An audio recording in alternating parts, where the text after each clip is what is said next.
Welcome back. Oh. Stacy! I panicked. This is a fortuitous start. We're off to a good roll. So, just for the edification of the audience, sometimes before streams I like to pull from the tarot deck. Fun fact, the person who illustrated this tarot deck actually did 4E illustrations for Dungeons & Dragons. That's pretty dope. Yeah. And I drew this card.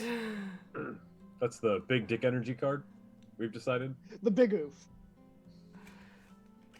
So that's an indication of how today is going to go. Oh my gosh. Sorry, it's very early for me. Ugh, excuse me. Before we get started, I don't think that we have anything. Who wants to do a quick recap? Knock it out. So as all stories start, it started in a tavern. With a bard, a fighter, an eladrin, and a halfling. And a town on fire, about to be smashed to rubble by earth golems. So like any good party, we rushed to the defense of the helpless, saving the day, animating a statue, and then we drank and went to bed. That's all I got. You surely delivered on that quick part. Love how you forgot half of our party's classes. Oh, I remember that we have a paladin, and we have a cleric, and we have a bard. You're the weirdest oracle I've ever met. I think actually the only oracle I've ever met. I was supposed to say. This campaign is set in the Dawn War, which is thousands and thousands of years before the current campaign. Many things that are commonplace in the current world are not existing, or the other way around. For example, these fine folk, Aravad, Ruby, Madrian, and Signy, have come together to form... Oh my gosh, I'm so sorry. Ugh. Come together to form a fated group of adventurers who are trying to help end the War of Wars, the Dawn War.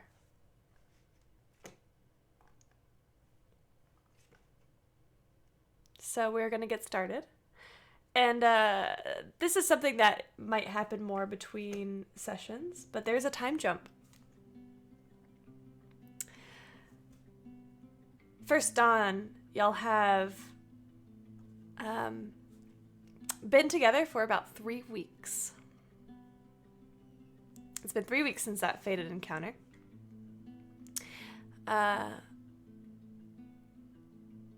You are all traveling together to a very special location where you hope to have a conversation with the Changebringer, Avandra. What have these 3 weeks of travel looked like for each of you?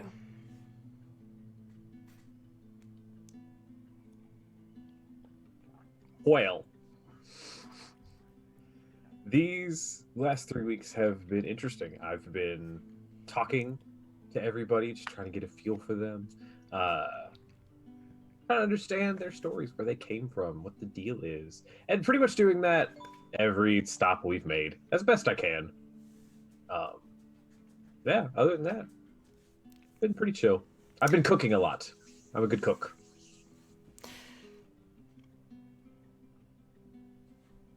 I have been getting a little annoyed with Aravad's questioning, but I'm gracious about it. His cooking is divine, though. I've been enjoying it.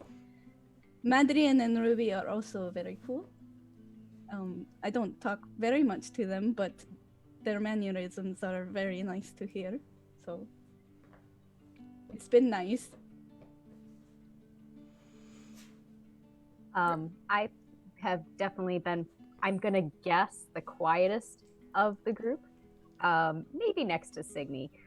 I probably have not given too much to Aravad when he questions me, other than how great my mentor Amy Teldor is, and how sweet and wonderful and amazing she is, and how I'm sure she's doing great things and she'll be remembered for years to come. And I do a lot of talking about her, not so much myself. I have been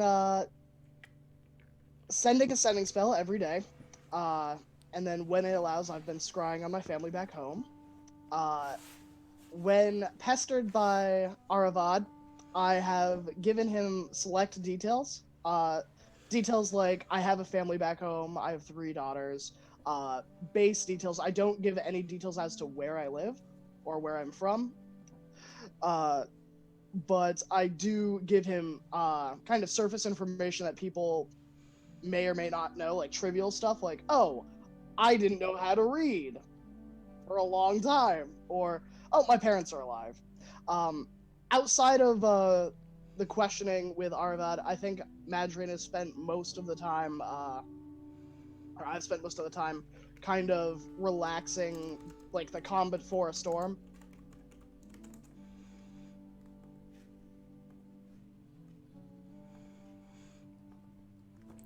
Excellent. I love all this. I will say, just about every day you find yourselves engaged, mother bitch, in some sort of battle. The first day it's stone element or earth elementals, like we saw last session. At some point, you come across a herd of fire giants that you have to run from. There's seems like a never-ending supply of violence and destruction and chaos in the world around you. You all are currently traveling up a mountain right now. You are trekking towards the top of this mountain. Location's not super important. Where you know that there will be a temple of Vondra, where she oftentimes comes to commune with her, with nature.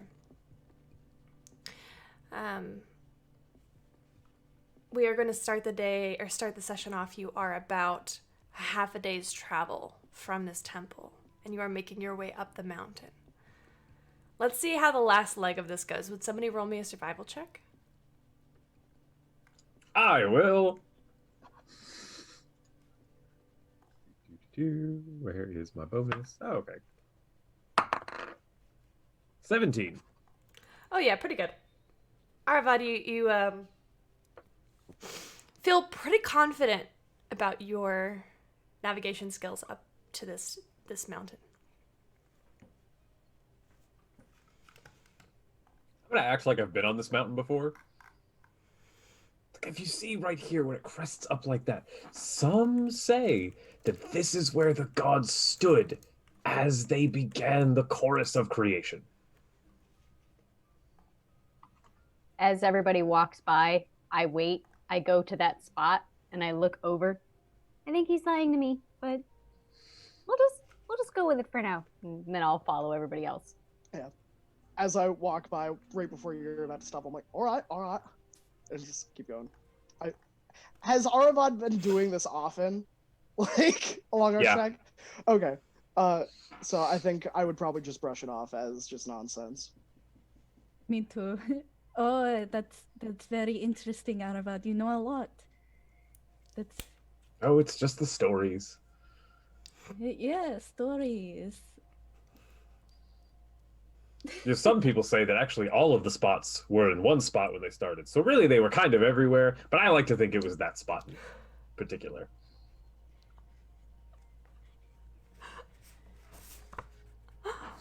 While looking at Aravad, I am going to go over to Ruby and say,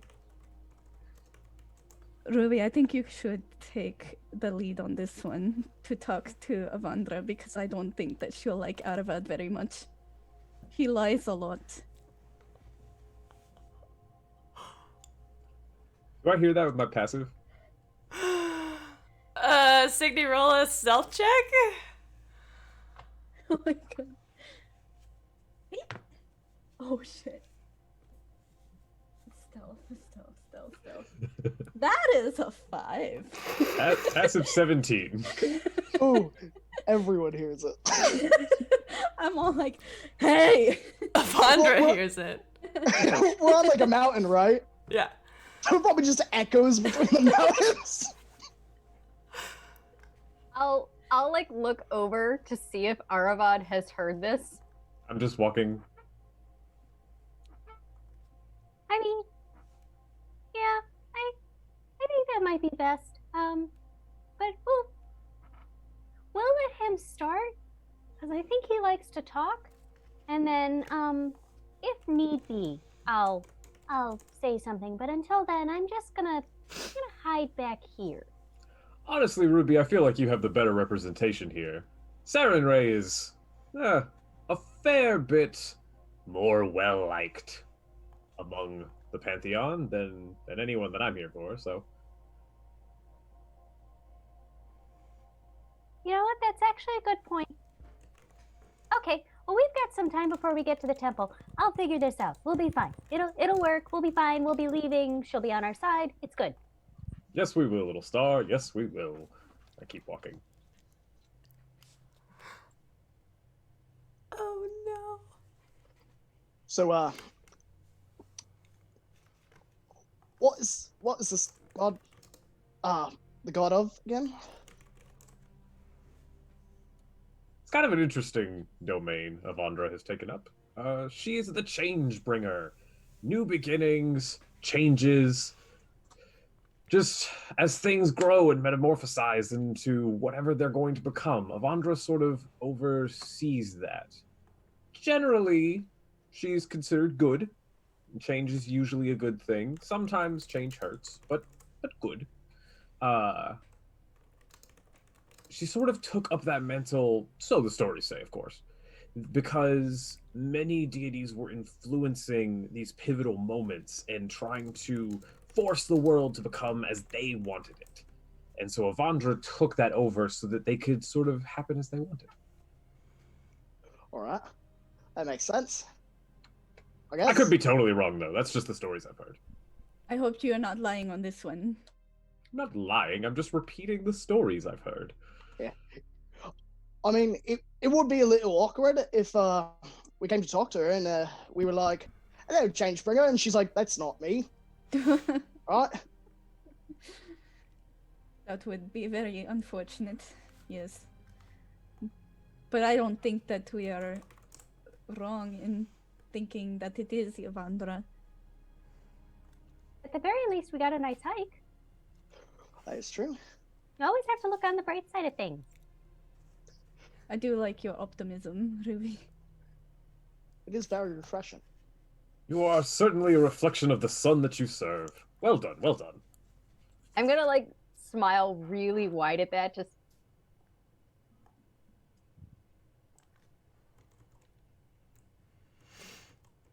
Oh, well, precious. All right, OBS is frozen. It's fine. Goat, you have another advantage from the chat. Thank you, chat.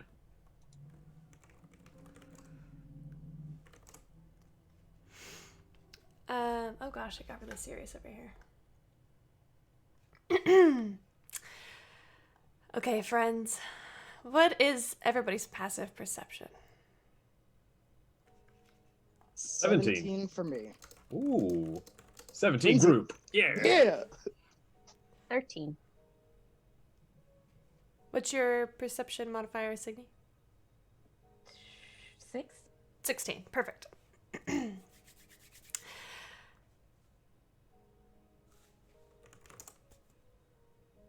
Up ahead, you hear the very familiar sounds of crashing, thunder, lightning. And as you curve around this rocky outcropping of this mountain, you see it. A storm giant. massive club in its hand. The Temple of Avandra is standing at the very top of this. It's raising its club to smash down at the base of this temple. You can see it's trying to dismantle it entirely. It has not noticed you all yet. What would you like to do? How far away is he? 80 feet.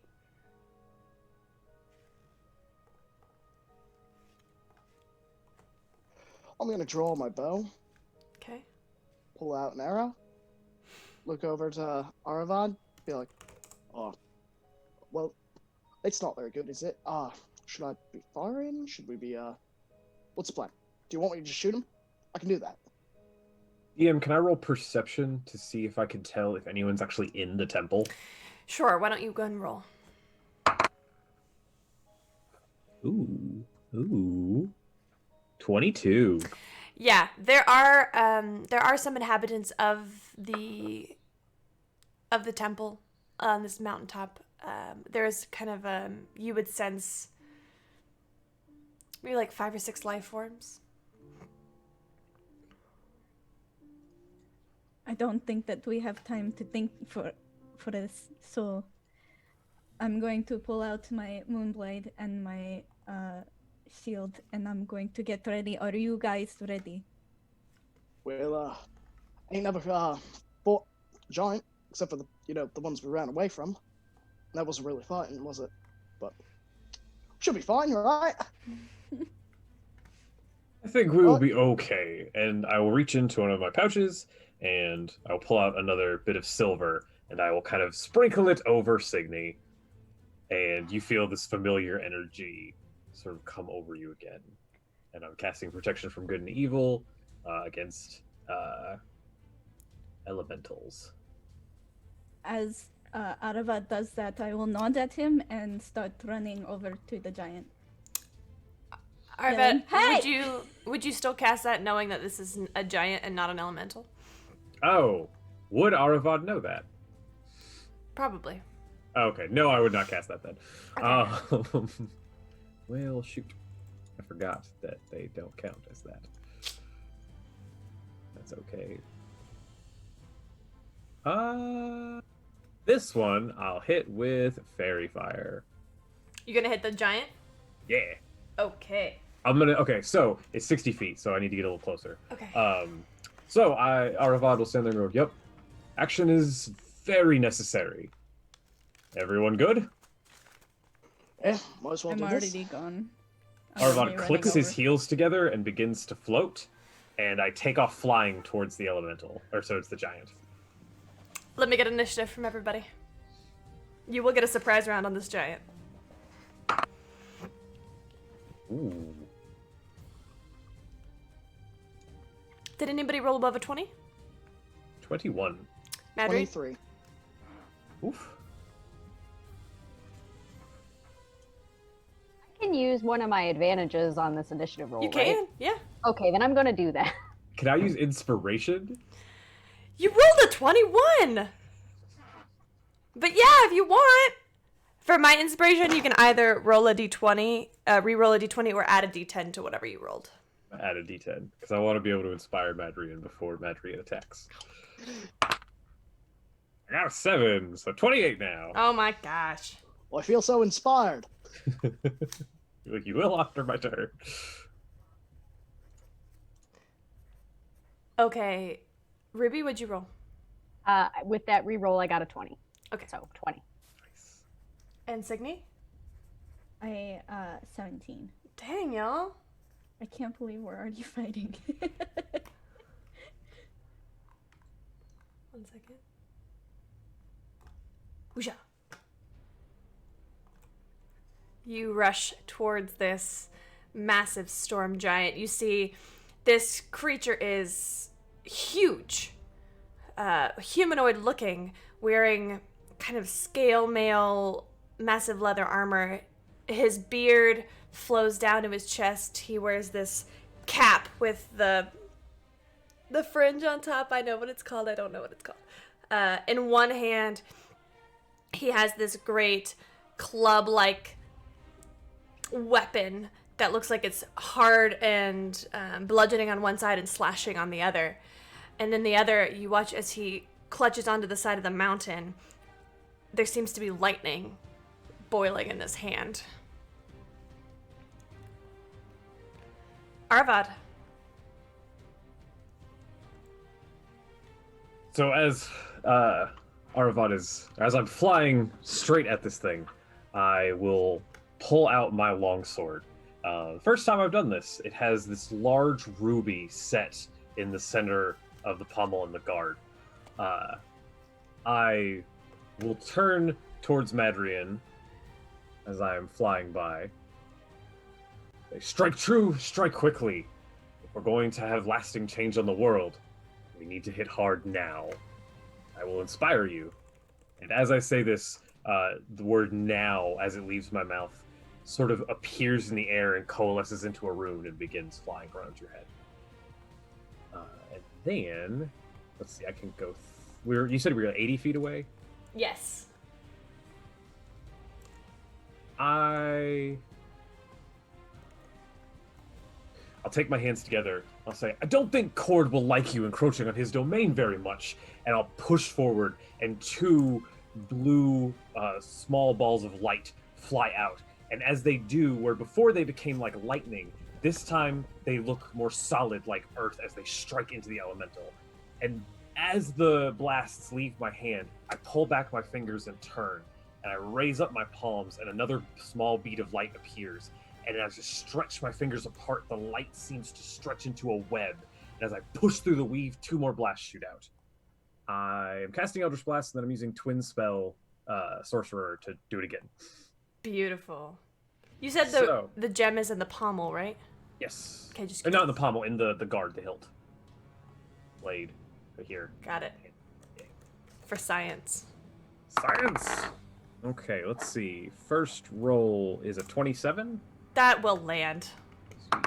Second blast on that first one is a 28. Oh, 17? A 17 on a storm giant will land. Oh, geez. All right. I always expect these things to have higher AC. And then a 19. So all four blasts hit.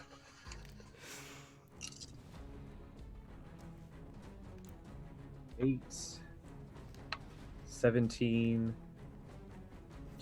25 damage. Damn. Force damage. Force damage, even better. What does this look like? Like, oh wait, no, you just described it in great they detail. strike into him like pillars of blue Yeah. earth. Can you repeat that damage for me again? 23.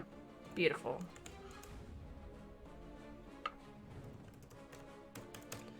That's a hell of a turn, Arvad. I tried.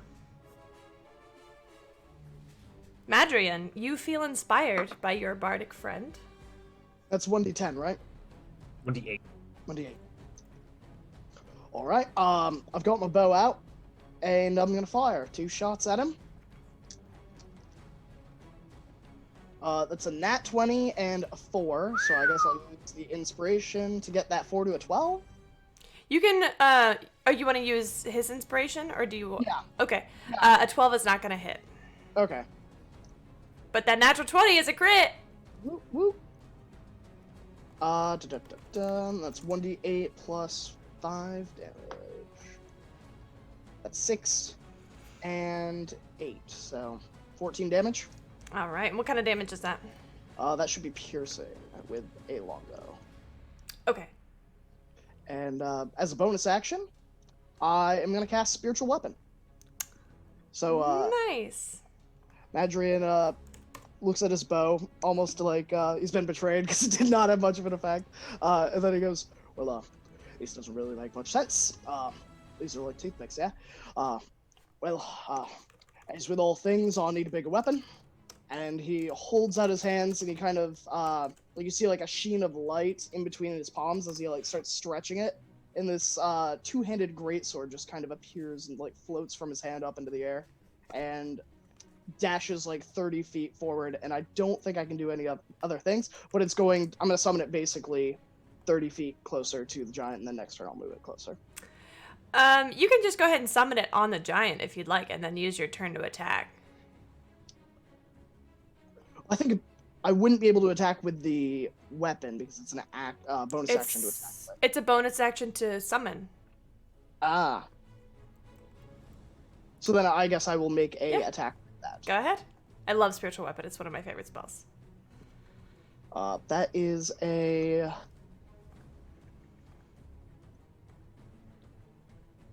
Man, I have so many attacks. +7. Okay, so that's 15. That will not land, unfortunately. That's all I got. Okay. It's a longsword, you said?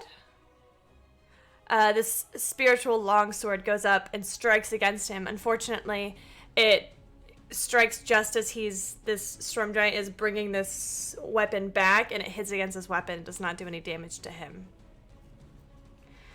Ruby.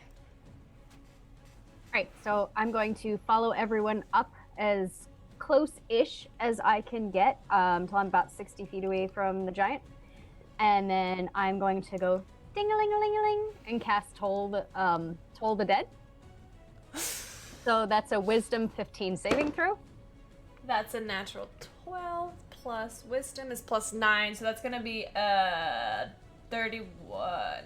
Yes, that definitely fails. Sorry. But on my bonus action, I will also cast Spiritual Weapon, and I am going to summon a large sickle. Okay. So let's see if that actually works. So that's a spell. I can talk. That's going to be a 16.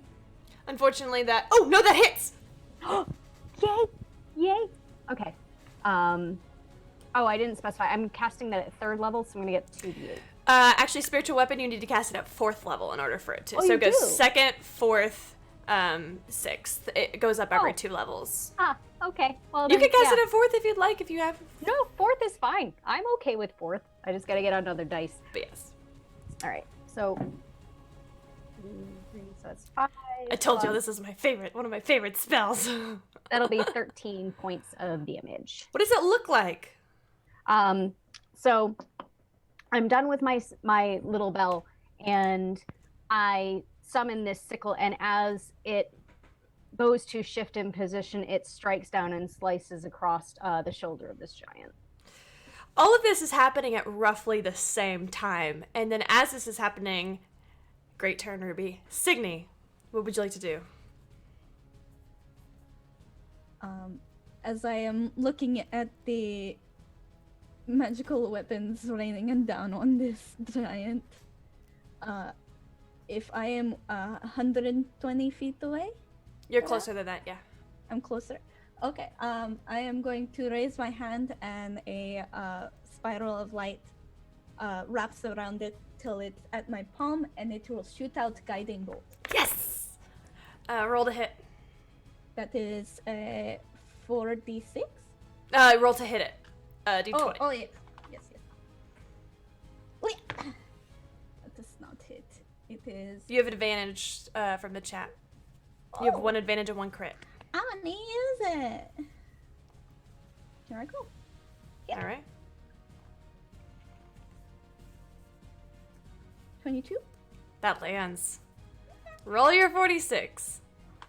And I know which ones they are. Yeah! The next attack will have advantage. That is 4, 9, 15. 15 points of radiant damage comes raining down on this creature. It is looking unhappy. It does not look like it can survive another few rounds of this. He is technically, this is a surprise round, so he is stunned for this round. So he's going to use this turn to kind of look around and try and figure out where these assaults are coming from. He's going to use perception. Okay.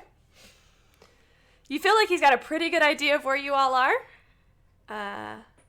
However, he's not going to take any action on this turn. So we're back to Aravad. So Arvad will fly another 30 feet closer. At this point in the temple, what interesting things can I see? Okay, So the temple is actually, imagine like those old Roman sort of, it's like a flat foundation with pillars at the top and then a roof. Within it, there is a fountain with several tiers. There are a few pews. You can see some ceremonial weapons. What else are you looking for? What is on the top of the fountain? Like, is there any like fixture features? Yes, it's a feature. What's it called? A bust of Avandra. I believe this is a fitting defense, and I will cast out some of my energy, and I will animate the bust of Avandra into a dancing bust of Avandra. Can I get you to make a wisdom saving throw? Oof. Yeah. What is my bonus? 18? Okay. You did not take any damage. And this bust comes to life. Excellent. It was just a bust before, but you watch as you cast animate object on it, it pulls itself out of the fountain and is a fully formed version of the goddess Avandra. She is stunning. Long, flaxen, sort of red hair. Cards begin to billow out from behind her. And you watch as this form takes actual life. Like, not a stone, but a person steps out from this fountain. And you see her look at all of you with a broad smile on her face. Hello. You called? You grace us with your answer. Madrian. Yeah. I don't know if you can necessarily see what's going on inside this temple, but you see, Arvad, what do you look like right now? I was flying straight forward. I stop. And I literally will like bow in the air, like, and if you could see my face, it's both a mix of like awe and terror. Oh boy. All right. So I'm going to, seeing that, I'm a little worried now, and I'm going to use Brief thing. my That was just my bonus action. Oh, shit. Oh shoot. So sorry. You're good. Not a big deal. It's fine. After I will bow to the Changebringer herself, apparently, I will turn towards the giant. Say, your feeble attempts at desecrating this holy space are both laughable and pathetic. And I cast Vicious Mockery. Oh, shit! What's the save? 17. Oh, what's the Wisdom. type? Wisdom. Unfortunately, that's a 17 on the die plus 9. Yeah. Y'all, its wisdom is high. I noticed that. Sorry, baby. Yeah, I don't get anything on a fail. Alright, and that will be my turn. I'm gonna add Avandra to the initiative. Oh boy. Does that expend my use of my animate ability? No. Okay. You feel as the spell, imagine this spell is like a ranged thing that you throw out. As Avandra comes back out, she kind of laughs and like a little sweet trinkling laugh, and she like throws it back at you, and the spell comes back and returns. As like I bow, I'll catch it and like put it in a back pouch. Yeah. Madrian. All right. I'm gonna first attack with spiritual weapon for bonus action. Do it. That is a 17. That will land. All right. Give me that D6. 1d8 plus 3. Yeah. 10 damage. Oh course. yeah. And seeing Aravad panicking and then bowing, and that's pretty confusing. I don't know what's going on. I'm not a smart man. And I'm going to use my Radiant Soul ability. Oh. And so my eyes kind of sheen with a divine energy of like pale white light, like mist on water, and two incorporeal wings, like feathery wings, kind of sprout from my back, and I will fly up 30 feet, and I'll point at the giants because that's my action. I highly suggest you surrender. I don't really care for this fight, and it's clearly not going your way, mate. You might as well surrender, and maybe we can work things out. There's no reason we can't be realistic and friendly about this. Yeah? Did you say this in common? Let's see. What do I speak? Common, Dwarf, Sylvan, Celestial. I'll say it in common. Okay, good. Beautiful turn, Madry and Ruby. Okay. So, I, for my bonus action, would like to shift my weapon just to the other side, not really moving away from the giant, and try to make an attack with it first. Okay. No. That's a 9. So that I try to get this sickle to slice down, and it glances off something. I can't really tell what, something on this giant. Big. And then I would, getting very flustered, I'm now a little red in the face between the hiking and all the frustration of my spells not working, and I would like to try and cast Sacred Flame. Go ahead. So Dex saving throw. Oh, that might actually fail. That's a 7 on the die plus Dex. They're not proficient in Dex. Plus 2, that's a 9. Yep, so it fails. Yay! So that'll be 8 points. Has of anybody radiant made an attack damage. roll against this creature? Well, Since Signy's it's a weapon. turn? It should have had advantage. Oops. Oh. I forgot to remind y'all. Oops. Madrine, why don't you roll again? Roll again for what? Actually, Arvad, well, no, yours was Because I hit him with my spiritual weapon. With my spiritual weapon. And roll, then I just yelled roll at again him. just to see what happens really quick. Sorry, Ruby. No, you're fine. Oh, you want me to roll again for the hit? Yeah, let's see if it lands. Wait, did it land? Yeah, mine landed. Okay, so, So yeah, unless yeah. it's a crit, it doesn't really matter. Might as well see if you can roll a crit. Yeah, that's good. Okay. All right, Ruby, please continue your turn. I'm so sorry. So I rolled 1d8. Forgot that since I'm higher than 5th level, it should be 2, so it'll be 16 points of radiant damage on this Beautiful. What does it look like? giant. Did I take notes last session as to what my Sacred Flame actually looks like? Yes. So I go and start fiddling with my fingers, and I just go, burn! And this radiant damage, just lights up this giant. Beautiful. It roars with pain and kind of lunges back. You see it turn towards you with its massive club-like weapon, getting ready to come at you. However, before it can, Signy is all up in its business. Okay. So it is going to attack Ruby? It looks like it's coming after Ruby.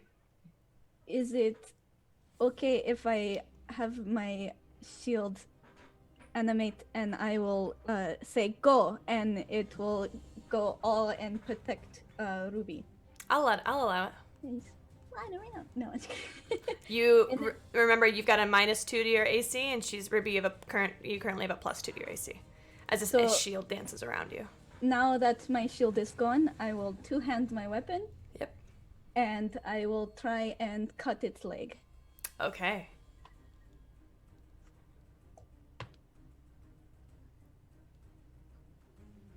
That is a 11 plus 9. That will hit. Okay, and 1d8 plus 5. 1d8. D8 is a thingy. It should be a D10 since you're two-handed. That's right. You are correct, as always. Not always, but most of the time.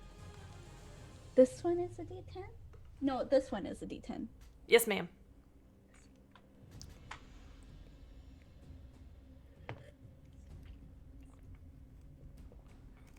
Well, 12 total? yes. Awesome. Okay.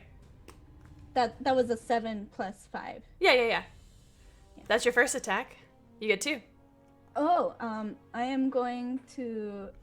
Your elven moonblade carves into its leg, and you watch as this brackish blue blood begins to pour from its calf, essentially. As it goes, chunk, I'm gonna go, "Ugh," and then try and hack it again. So,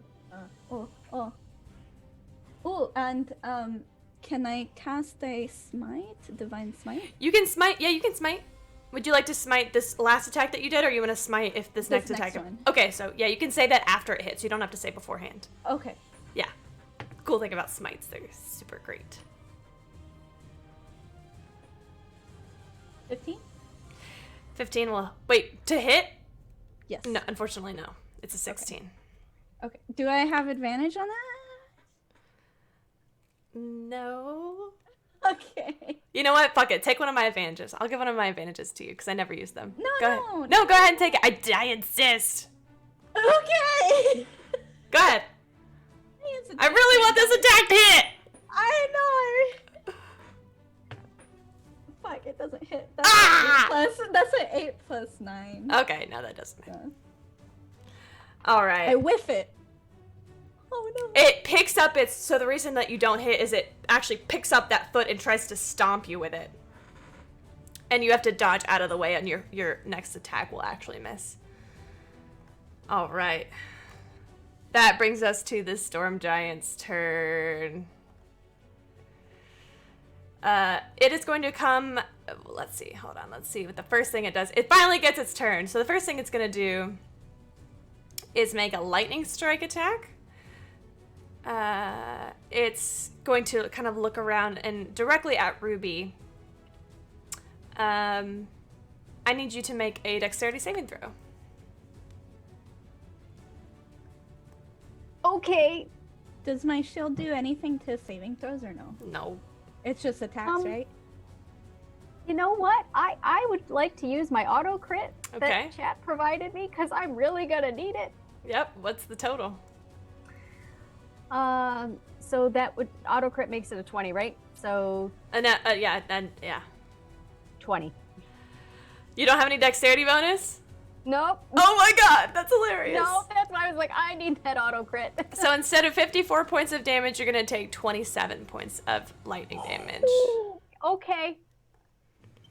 As this lightning strike comes down, and you feel, for just a moment, you feel Saren Ray's blessing on you, and you watch, you're torn as it's coming at you. It's like slow motion, and you're torn between looking at the lightning that's coming down towards you and at the ground to kind of maybe shield yourself a little bit. And as this lightning temporarily knocks the shield away, you glance down at your feet and you see yourself move just a foot to the left. And then lightning strikes your entire body. You are engulfed in pain for just a moment, and it takes you a few seconds to shake yourself out of it. Then you watch, so as this lightning leaves the Storm Giant's hand, you watch as he takes this massive fist and grabs a rock and begins to, it looks like he's going to come at Aravad. However, it's Avandra's turn. She's going to look at all of you, and okay, so at this point, she will come out of the temple, and all of you see a woman. Maybe 8-9 feet tall, golden hair falling down. There's tarot cards that are fluttering in her wake that kind of disappear. And you watch as she holds something in her hand. It's a square cube object. And she holds it in her palm, lifts it up, and blows it a kiss. And as she does, you are all imbued with blessed energy. You all have blessed, but instead of a D4, it's a D6. And she flutters up and watches from above.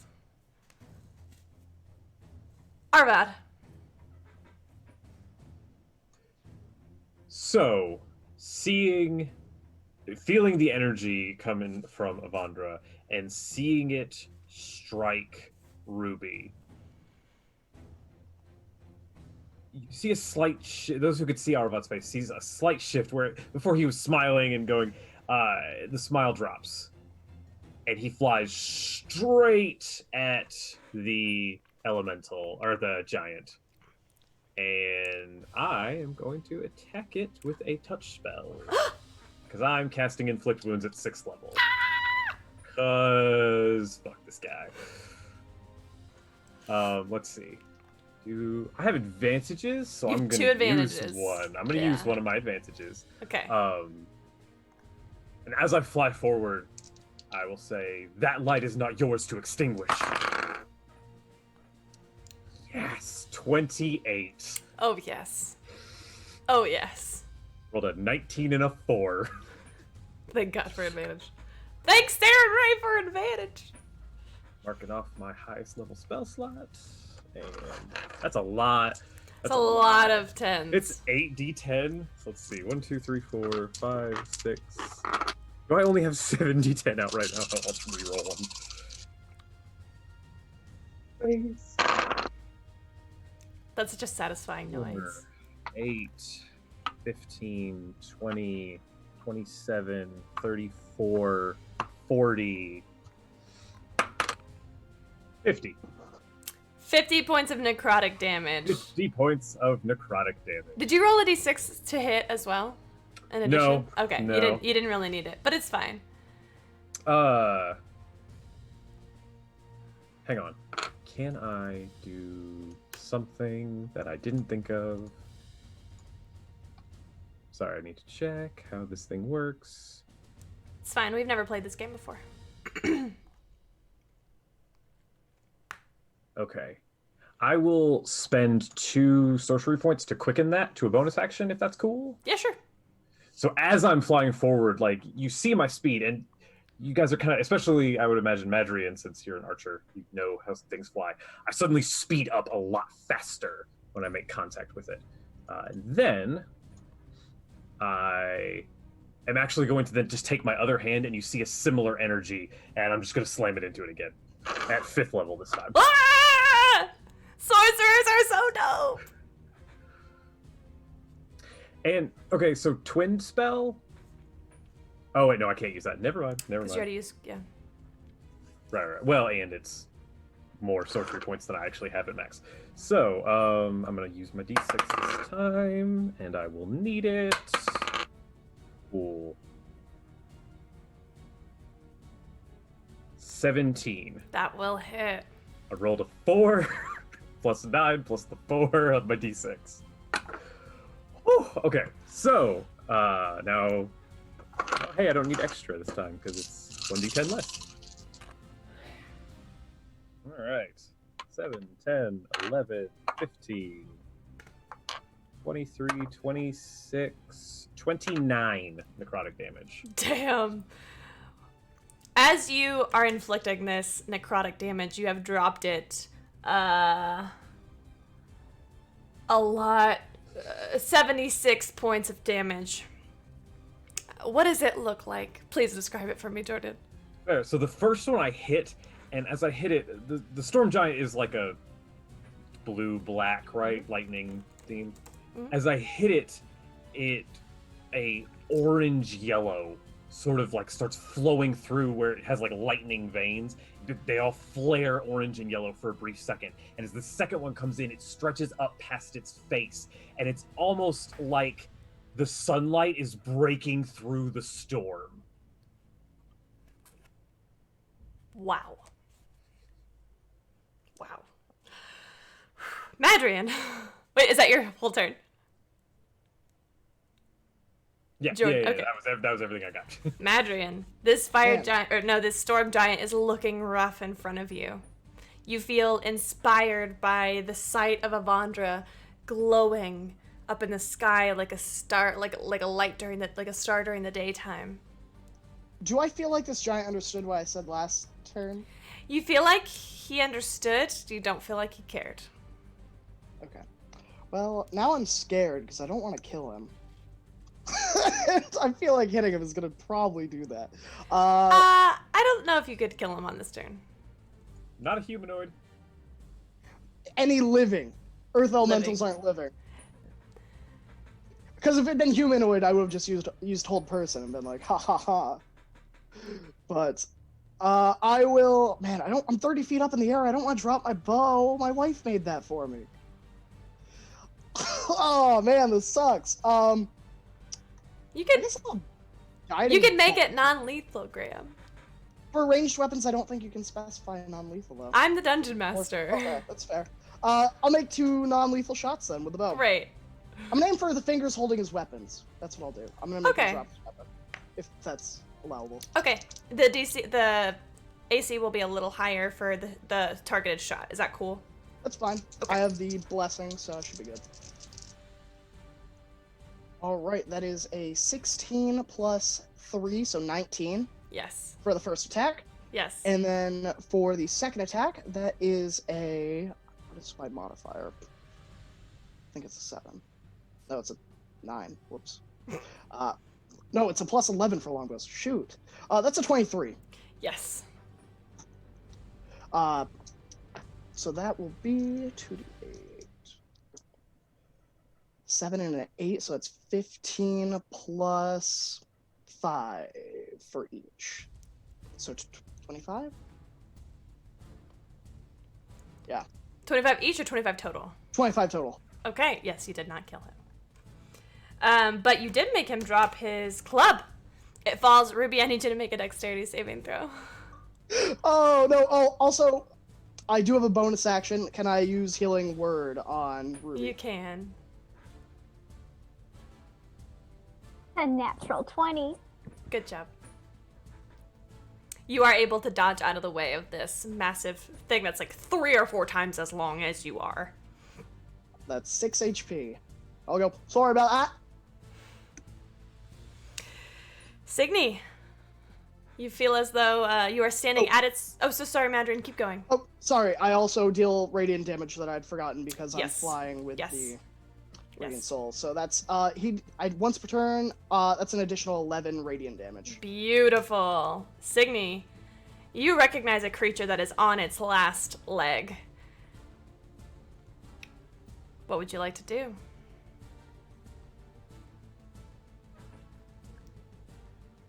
You're muted?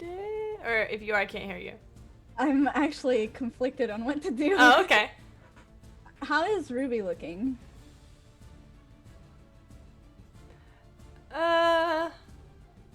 You could look at the overlay, the D&D Beyond, you guys. She's in the yellow. She's not even in the red yet. She's still got over half. 55 out of 82.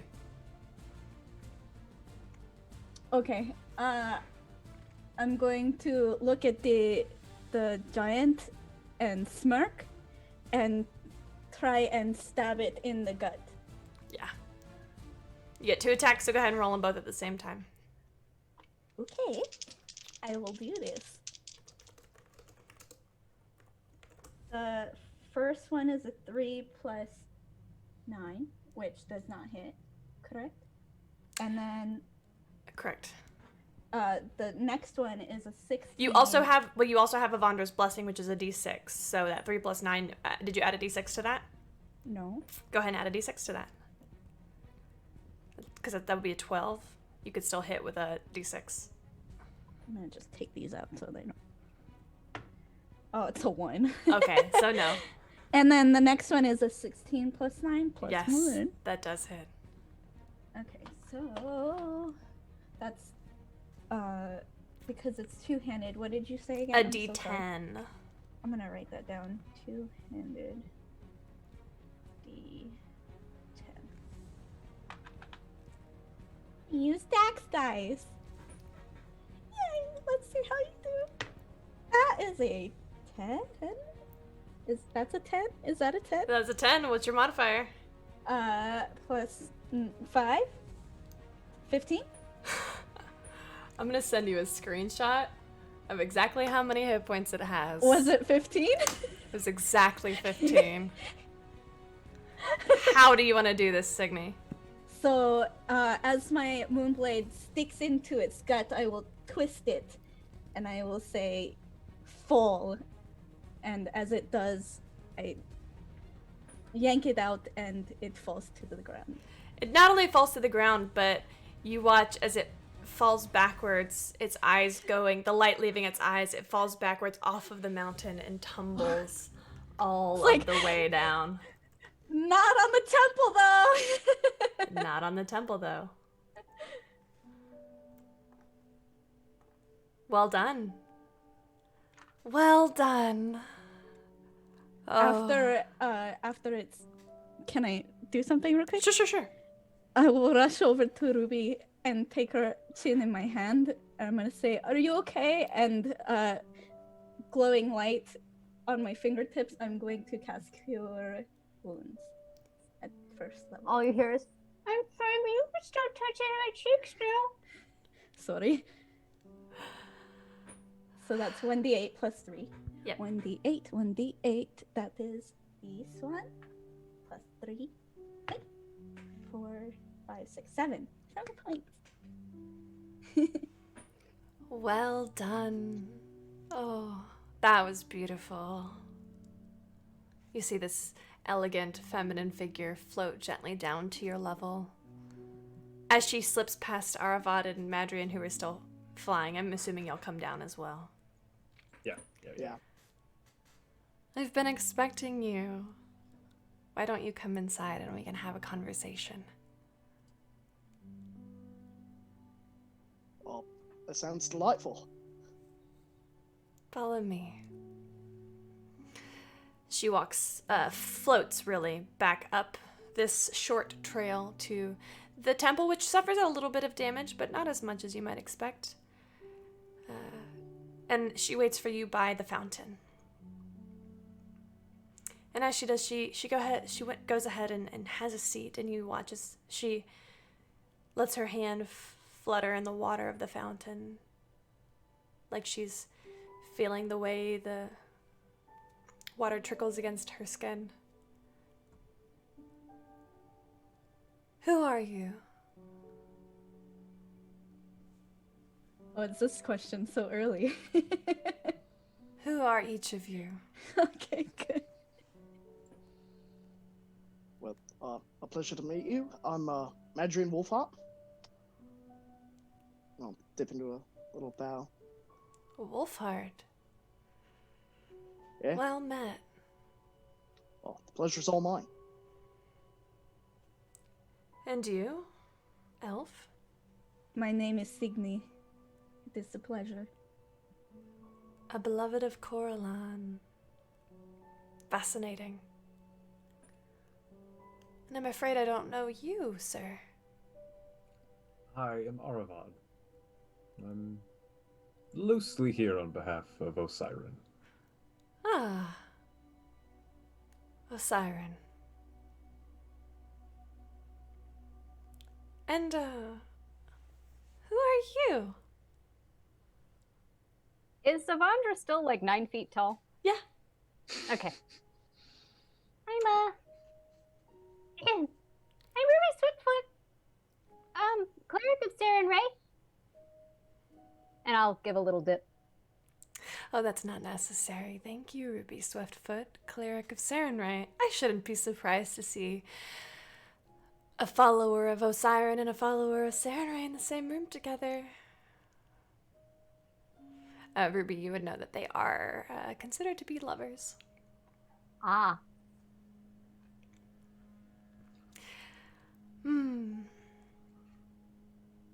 Now I'm assuming that you are here for a reason.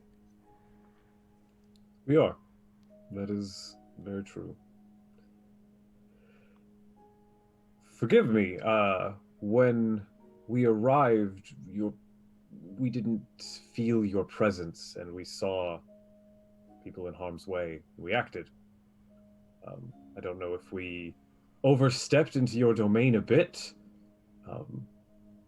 Any insult was unintended. All is forgiven. Fortune favors the bold, Aravad. So I've heard. And if I may be so bold, there's a war going on. Oh, I hadn't noticed. Do tell. The material plane is in quite a place. It seems that the elemental chaos has decided it wants it for its own. Mm.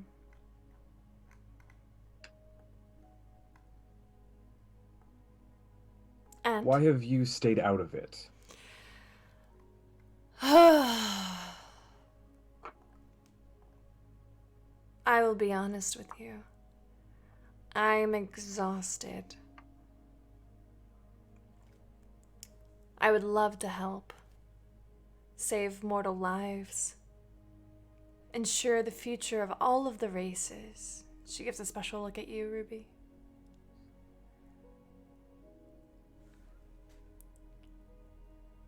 But the gods fight among themselves. Too much to fight for anyone else. I would love to, but I need help. I need your help. That is why we are here. Hey, if anyone needs help, then you've got it. That's what we're all about, yeah? Yeah? What a brave bunch you are. I tell you what. Come with me. Come with me now. To a meeting place. I have to solve. Well, I don't have to, but someone does. And I am never afraid to step up and take that role. To solve a dispute between gods who have forgotten what they are fighting for. Come with me to the Astral Sea, where we will solve one thing that is keeping me from being able to devote my resources to fighting the greater evil. What do you think? I am with you, Avandra. And I will turn to my companions and say, are you with me? Yeah. I'm with you 100%. Can we bury the giant? We can try. We have to fetch it down the mountain, though. I know it's a lot to ask, but I don't believe any rational creature should have to rot among the sun. I can handle that. Madrian, they're not. It is just a body now. It's But it not was there someone. anymore. Something. I will honor your request. Take the time you need. I have a few resources here. You look around and there are some sort of like celestial looking creatures. They look to be aspects of Avandra, not actual sentient living things. And around this temple you now see that there are kind of tributes to bravery. You see swords, shields, weapons. The entire ceiling is a tapestry of a grand battle where the odds are overwhelming and one creature stepping up and kind of standing in the way. Do we know what that is, creature? It doesn't look to be. It's the art style is sort of vague. It doesn't look to be anything in particular. Madrian, do you require assistance? I won't stand out. If someone's offering help, I'll always take it. How about you take my my resources with you? It sounds like Aravad could help as well. I greatly appreciate it. Your holiness. You may simply say my lady. Lady. It's a pleasure. Thank you for this. I know it's probably unreasonable. No, it is not. Signy, you look strong as well. Why don't you accompany them? With all due respect, what's dead is dead. There is no need to bury something that is not there anymore. I understand that as well. I merely wish to have a moment with Ruby. Then I will do what is asked. Would anybody like to do anything before you head down and bury this creature? I will walk over to Ruby and just say, I think you're in a safe place, but if you need something, please call. And allow me to give you a small blessing.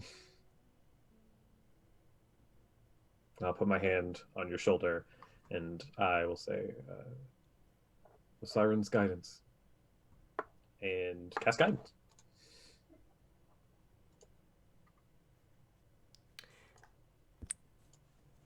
After you're alone, Ruby, you notice, you sort of look back at your friends as they leave, and then when you look forward, you see Avandra has taken a different shape.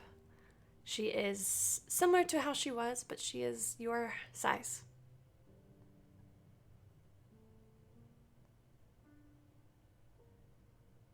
I merely wanted to speak to you as an equal. Appreciate you not stooping down to talk to me. People do that a lot. I don't like it.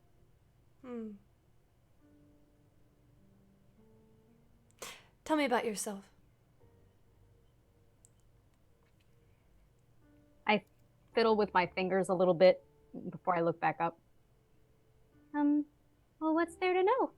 I left home because I had some weird, fanciful dreams of adventure, and, well, luck was not very kind to me. But, I found Saren Ray, and I've been devoted to her ever since. And that's the bulk of it, anyway. No, it is not. If I may be so bold to say, there is more. I see heartbreak, and I see sadness. I see chains, scars. Someone robbed you of your liberty.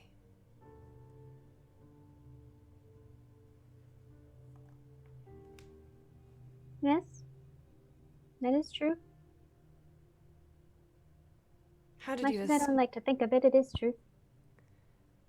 How did you escape? Fortune favors the bold, as you said so yourself, my lady. I took a chance, and I haven't looked back.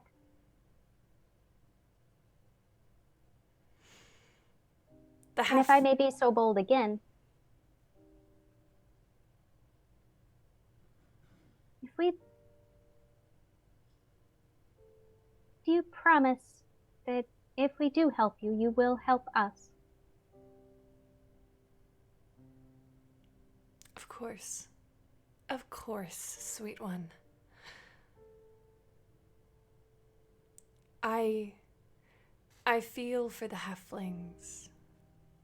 You are a precious, precocious race. And I have hated to see you abandoned by those who created you. It must be hard. The humans have Osiren. Luckily for them, elves have Coralon, dwarves Moradin. But you...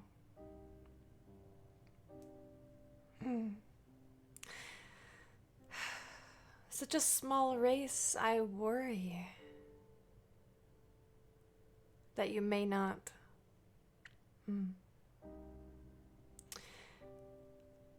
Well.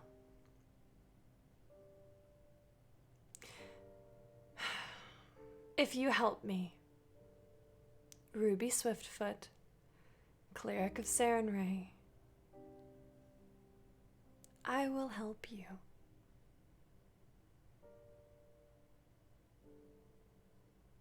Is that fair? I'm gonna hold you to that. You've better. And that is where we are going to take a quick break. We will be back soon. Please, everybody, go wash your hands. Go get something to drink, get something to eat, get a snack. And we'll be right back. Welcome back, friends.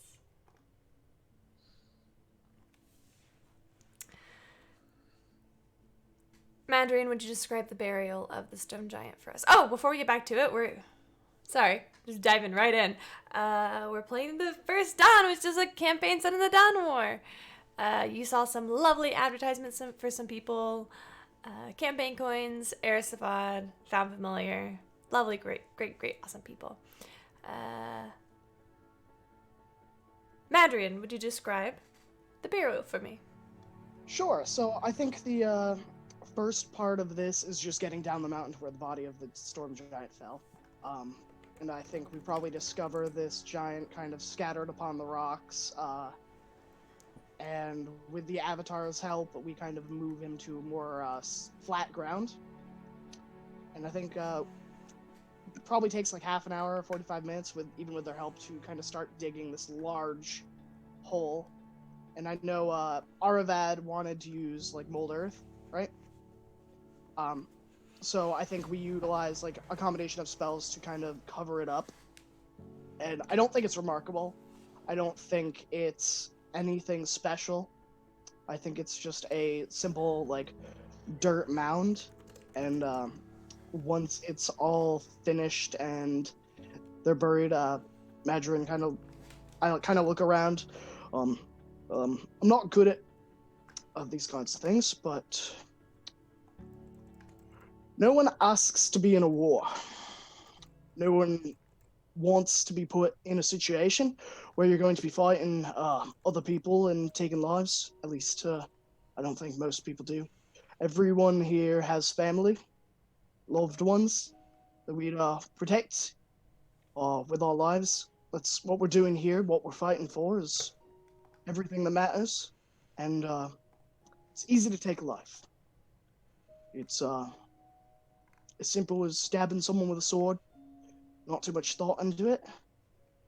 It's far harder to spare or to go for peace. And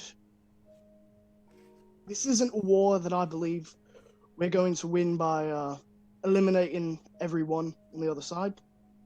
It's one that we need to find common ground with those that see none with us. We need to actively seek peace to have peace. There are a few moments in everyone's life when that really matter. Moments when you're offered a choice, make a sacrifice, conquer a flaw, save a friend, spare an enemy. In these moments, that's what truly makes a hero. And I hope we weren't able to save him, but I hope one day we'll be able to save someone. Well, that's enough of that. Anyone mind giving me a lift back up? As Madrian was saying this, I have walked away.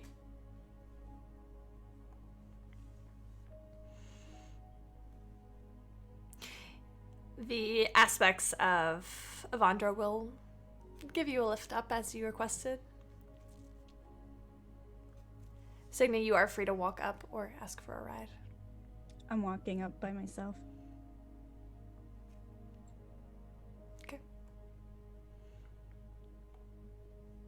I float. Of course you do. When you get back, you see Ruby and Avandra engaged in some sort of conversation, and Ruby has just said something that has Avandra rolling with laughter. Oh, back already. Are we ready to proceed? Ruby, are we? Yes. Let's do this.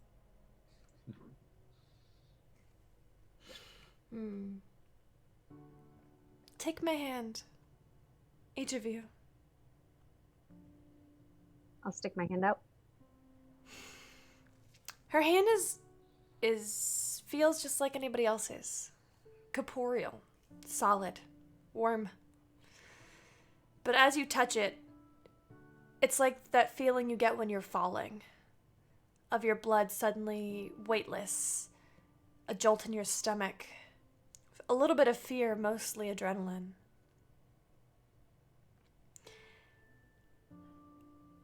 And for several moments you are formless, shapeless, timeless, spaceless. It's disorienting for all of you. And if your eyes are closed, when your eyes open, you see yourself in a sea of multicolored. It's almost hard to describe. It's like this clouds of pink and purple and blue roll by. There's no ground, only you. Avandra is before you, and you see her now in a different form. Again, for those of you, it's like you're seeing her for the very first time. She has a glow about her that's almost hard to look at. It's stunning. Her hair looks like it's made of actual spun gold. Her smile beams at you. Her green eyes are like the brightest of gems sparkling. And you look at each other and you all seem pretty close to how you were in the natural world. Signy's face tattoos are a little darker, her eyes are a little brighter. Ruby's hair seems a bit brighter, her cheeks a bit lighter. Aravad is almost maybe a little taller, maybe a bit more regal. That is, regal isn't a word that comes to mind. And Madrian, as this is your first time in the Astral Sea, you feel something kind of grow around your head. It's like a halo. There are features of Madrian, of you, that are distinctly Aasimar, and as you arrive in the Astral Sea, these features become prominent. You all see these leaves grow around his head. A pair of incorporeal wings seem to flutter behind him, just faintly visible. His eyes are incredibly bright, cheeks, skin is aglow, is similar to the way Avandra's is. You all look at each other again with fresh eyes. Madrian, in this place that highlights your heritage, you are majestic. I have a wife. And a lucky wife she is. But I appreciate the compliment. It's always nice to hear. Yeah, I'm just shocked about Madrian. I haven't said anything, but I'm pretty shocked. Now we must proceed. Come with me. And she turns and floats away. Low right behind. Yep, I will follow along. It feels as I'm though doing the Peter Pan thing. I've got my arms out as I. It's a little challenging at first. You have to use your will to move here. But you follow her and you find yourself floating through this waterless sea of what you think it feels like air, until you see just ahead there is a gathering. In this gathering, the first thing that you will see is a bright light. This is like a star. But the star is a head because there's a humanoid body underneath it, decked out in gold and armor. I will actually post a picture in the Discord for reference. But this figure, masculine, stands in the very center, and you hear a booming voice from him. You can't make out quite what he's saying, but he seems very animated.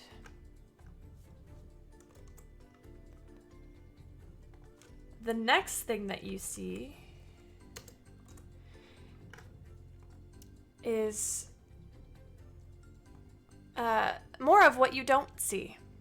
Next to him, there seems to be a void in the space. It is... Every once in a while, you catch a glimmer of flashing of white, like teeth. Maybe rippling scales.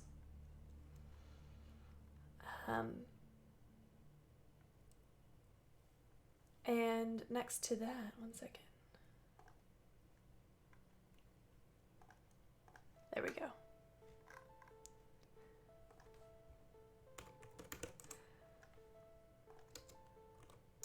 Next to that is one more figure.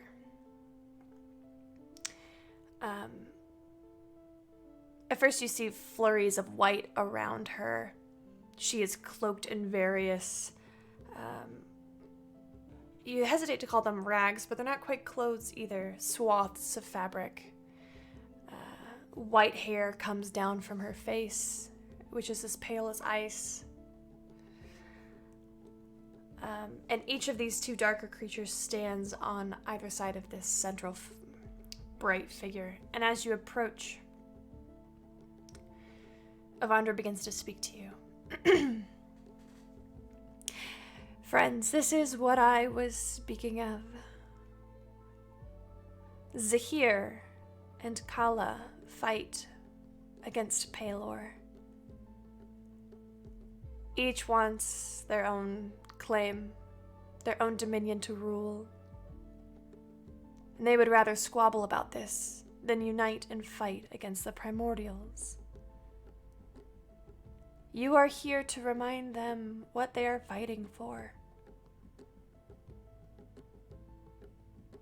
Now, I would be careful if I were you all. I can only do so much to protect you here. This is neutral ground for all of us. Come along. She brings you all closer in. You flutter behind her, sort of like little ducklings following a mother duck. And you begin to feel the cold and the warmth, see the brightness and the dark of Pelor, Zahir, Kala. It's disorienting. If somebody would like to... is anybody proficient in religion? Aravad? If you would like to roll to see how much you know, and you can tell your party what you know. Okay, I can do that. Where's my book? There it is, okay. 22. Oh yeah, so Arvad would know as much as Jordan knows, and you may explain what you like to the party. So as I'll let Avandra get a little further ahead and sort of turn back towards the party and be like, so, does anyone not know who all is here? Because we should definitely know that before we continue. Okay. Shiny guy. That's Pelor. He's Saren Ray's... They have similar domains. They're not really connected, though, but similar.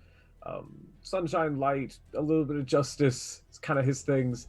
He's big on formality. So... Yeah, he'll burn you to a crisp if you're not super formal. So just be a little, nice. The Void of Teeth, that's Zahir. Sort of a serpent of darkness. Not necessarily evil, but doesn't really care about any of us. Kala, nice. I've heard in the various celestial planes throws wonderful winter theme parties. But kind of it's all about brutal winter. Sort of each of these beings represents a different side of opposing Palor. Whereas Palor is warmth and light, they are cold and darkness. We are stepping into quite something. Proceed with caution. Hopefully Avandra doesn't let something terrible happen to us, but we'll see. I think Ruby might be best suited to represent us, and the rest of us help where we can. I second that. I'll puff out my chest. Okay.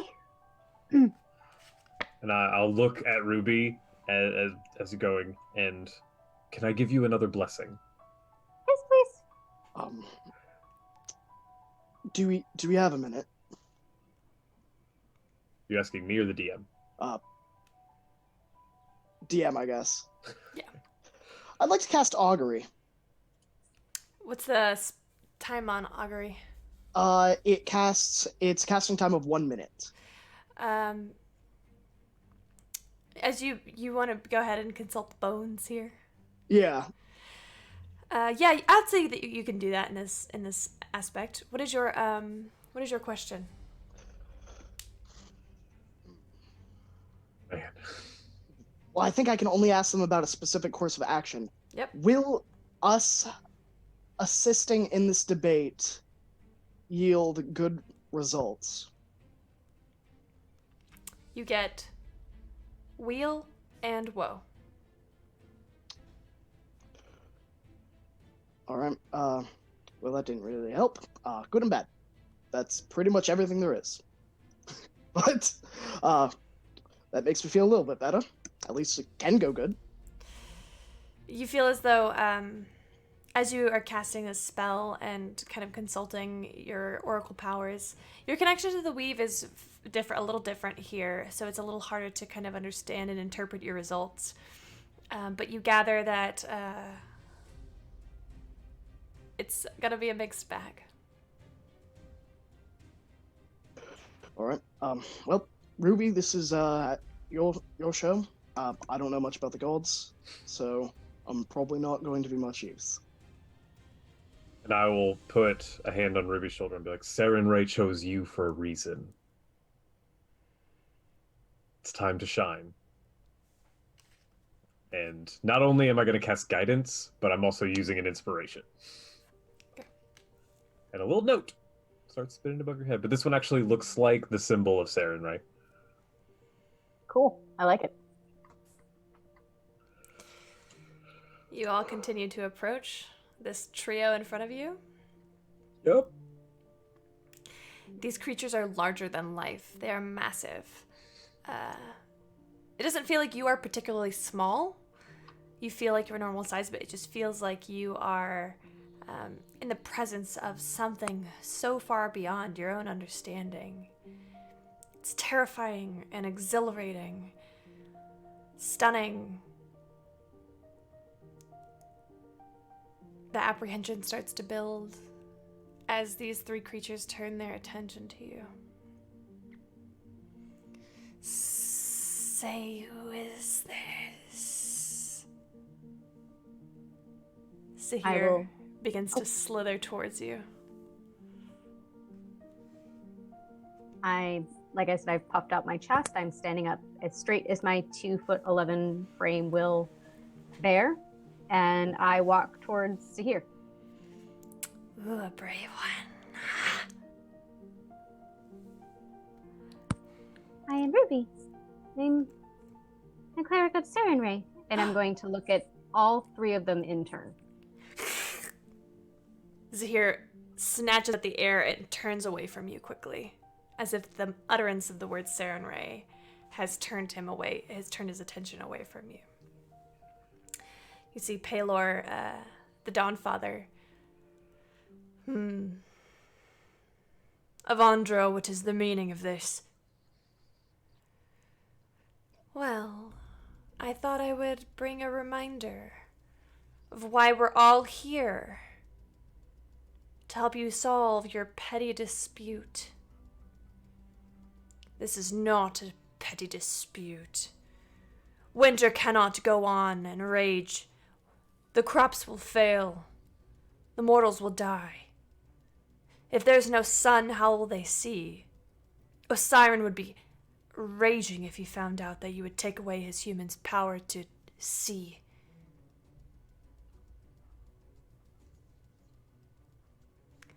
That's fair. Avandra shakes her head. Kala, you have waged war against Pelor, demanding that your winter last for eons and eons.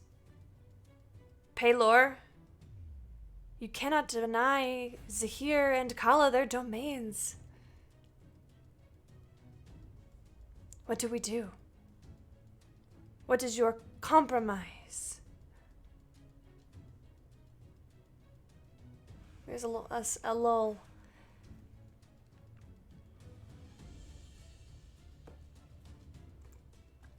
Zahir slithers around. Kala, who has been quite quiet, her arms crossed as she kind of glances at these four newcomers.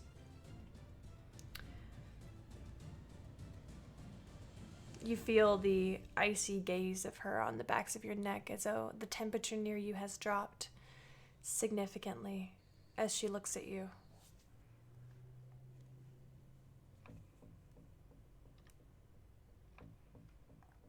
Now's your time, Ruby. If I understand this correctly, one side, please correct me if I'm wrong, one side always wants it to be sunshine and warmth. That is The how other the side, crops will grow. Do not And the other- interrupt her, Pelor. Let her finish. and the other side would prefer it to be winter always, correct? I feel like there's a simple solution to this, and it surprises me that you in your intelligence and profound knowledge would have overlooked.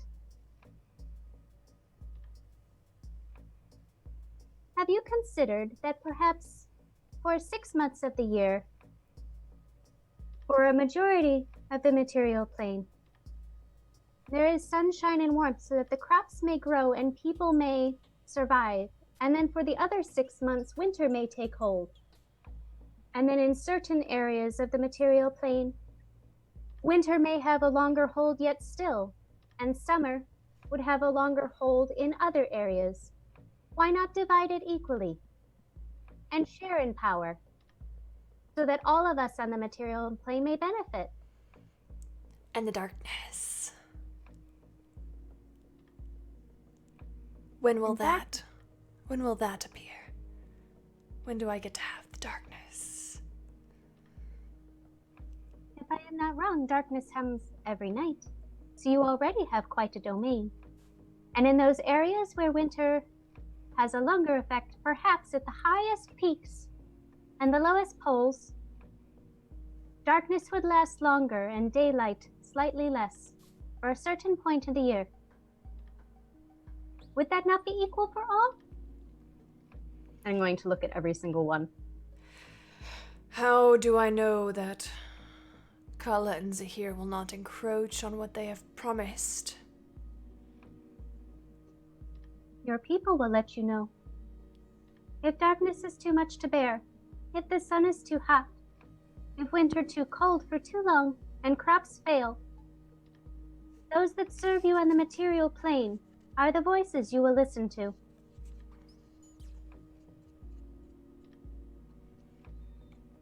They will not suffer idly.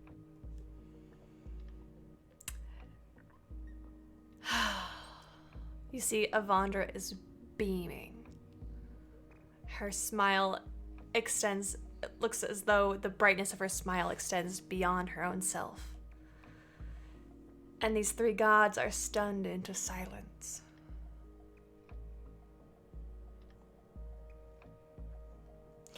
A cleric of Sarenrae, you say? Yes. And a halfling, at that. Yes. My pride is mortally wounded that you were able to come up with such a simple solution. Say, are you sure it was Sarenrae who sent to you? What about the rest? That's not important as to here. What is important is that they are all here, standing up to you, who vow to be more powerful and more intelligent, brighter and wiser than they. Yet here they are, having shown you who is the true hero of this story.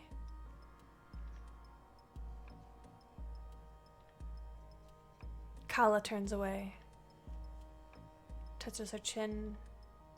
You see her nails are long shards of ice. Rose. I can agree to this. Compromise. For now.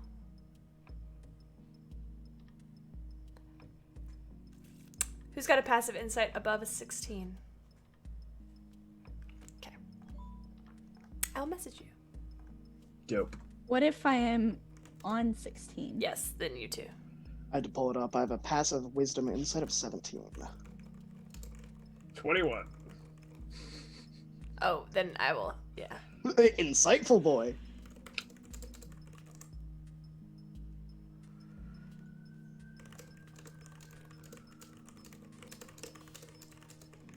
Perhaps there's an additional layer here. Pelor does, while not strictly, you have favored the mortal races. They have built grand things for you. They have done much in your name, and they have provided a great amount of worship. Because I actually care. Yes, not to speak to the intention of anyone else, but I don't know that the mortal voice alone will be enough. However, there is a fourth element here. There is night and day, winter and summer. Between them is change. Avandra could be a sort of divine educator. When it is time for one to end, the change takes hold. The change at that point would be stronger than either of the other two domains, as it is shifting between them. Sort of a fail-safe. You could still answer the mortals' prayers, you could still provide them with more or less as they need, but this would help just a bit. Keep everyone on the same plane.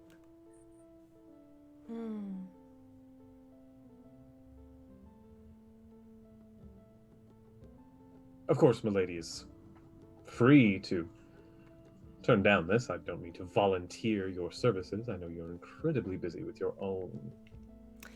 This is in my domain, as you put it. I can agree. Do you all agree?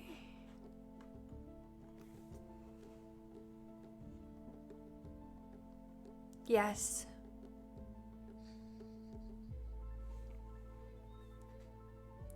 Yes. If it ends this. Pelor is hesitant. I do not pretend to trust either of you. But I will trust in the compromise we've made. I admittedly did not expect it to come so quickly. But these mortals, these four mortals have shown us up, haven't they?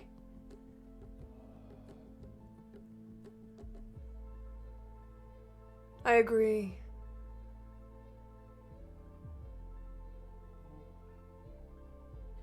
Paylor turns to each one of you.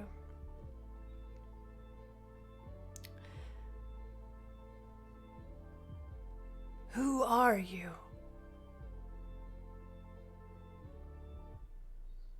Oh no, we hadn't come up with a name yet. Oh, yeah. We're fate's chosen. Get out. We're We're Saturday friends. We're the good people. Oh lord. Change bringers? What do you all think? Ooh, I was gonna say Dawnbringers. Dawnbringers is cool. Dawn. Still, I We're the can't big- still get over the Fate's Chosen thing. We're the B team. I tell you, how about this? You have all earned my blessing. For that I shall give you a name. Oh no. The Bringers of Dawn. You may take others as you like, but that is how I will refer to you in my own domain. Wield your blessings well.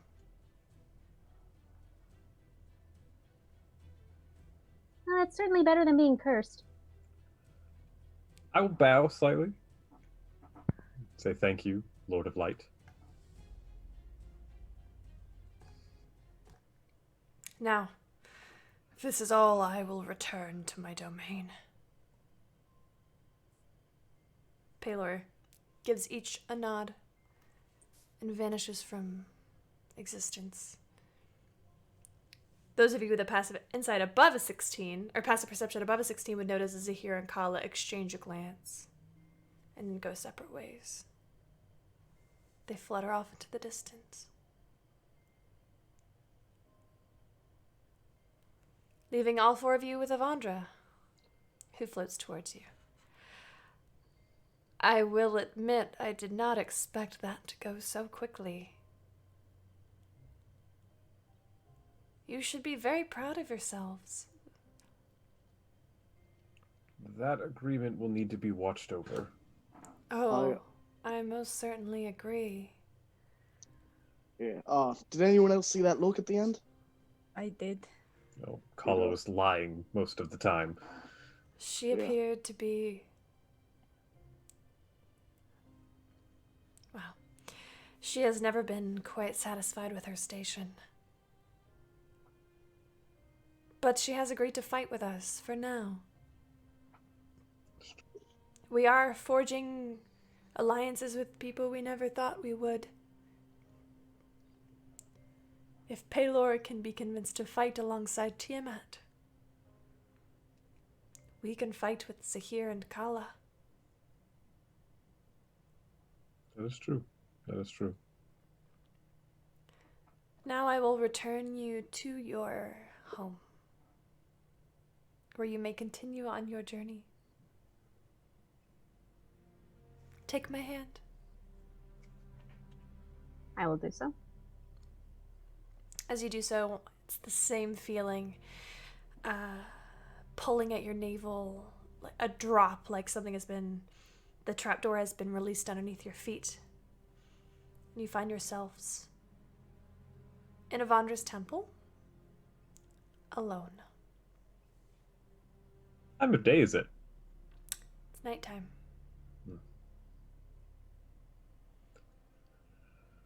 Ruby. Your brilliance.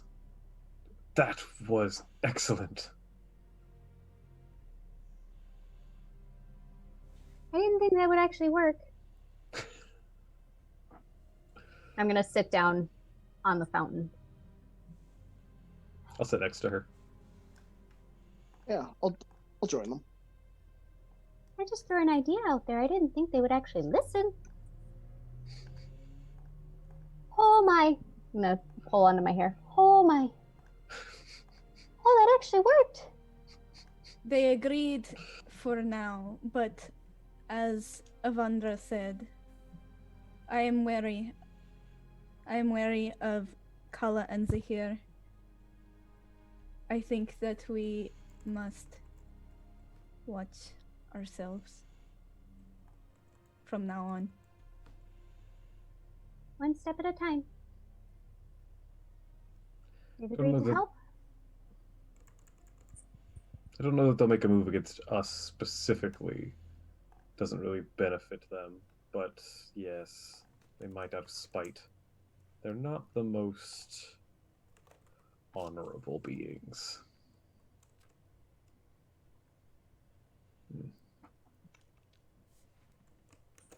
We should probably watch that once this is over to make sure that they don't clash against each other. At least not in a way that's going to affect the material plane. That's my fear. If what you all say you saw is true.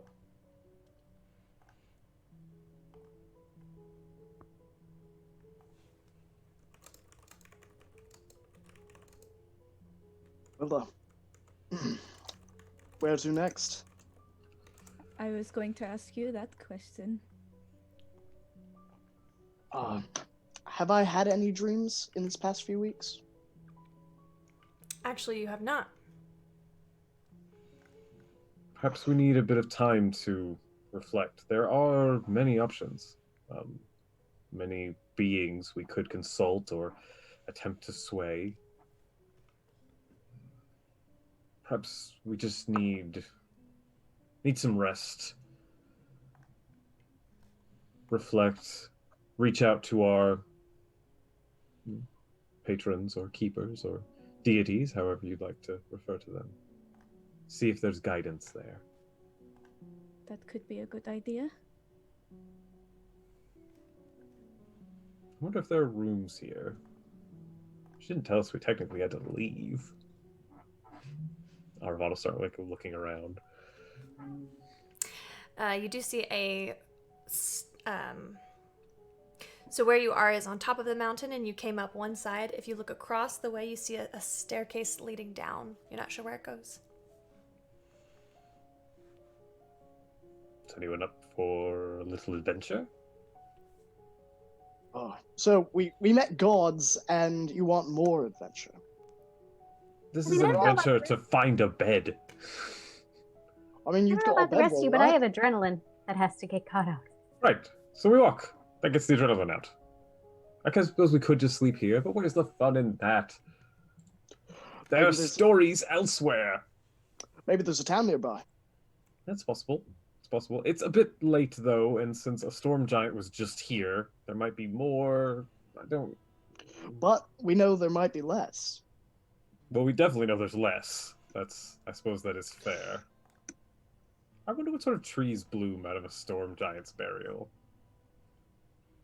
I'm going to walk over to Ruby and offer her my water skin. Might calm your nerves. Anything in it other than water? I will come up and offer a wine skin. Oh no, I don't want anything to drink.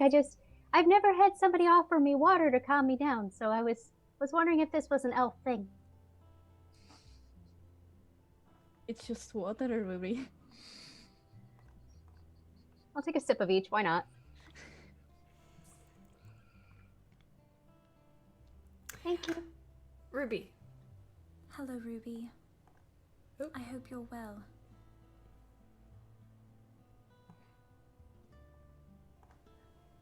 I have left the temple, traveling with Leonis Stormwild. You may remember him. I don't know what it is about him, but I know Sarah wants me with him and his party. We have seen horrific things on the battlefield, and I'm sure you have started to see it yourself. I hope you are staying safe. You are destined for great things. May the Everlight shine brightly on this path you have taken.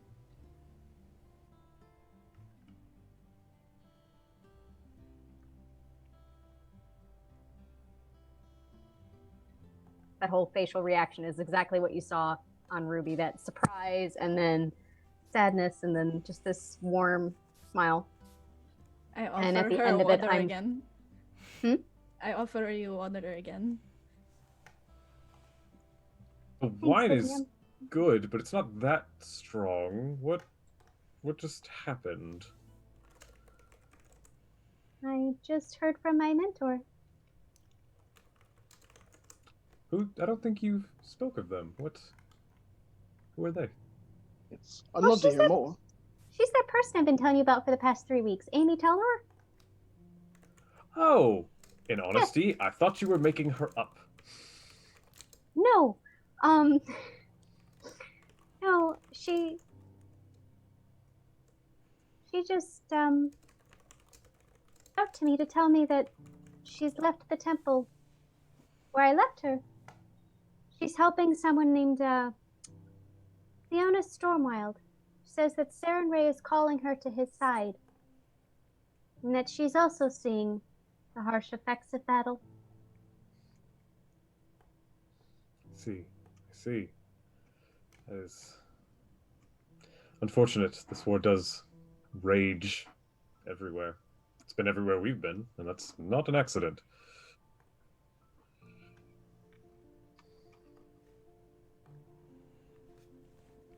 Would you like to follow the path?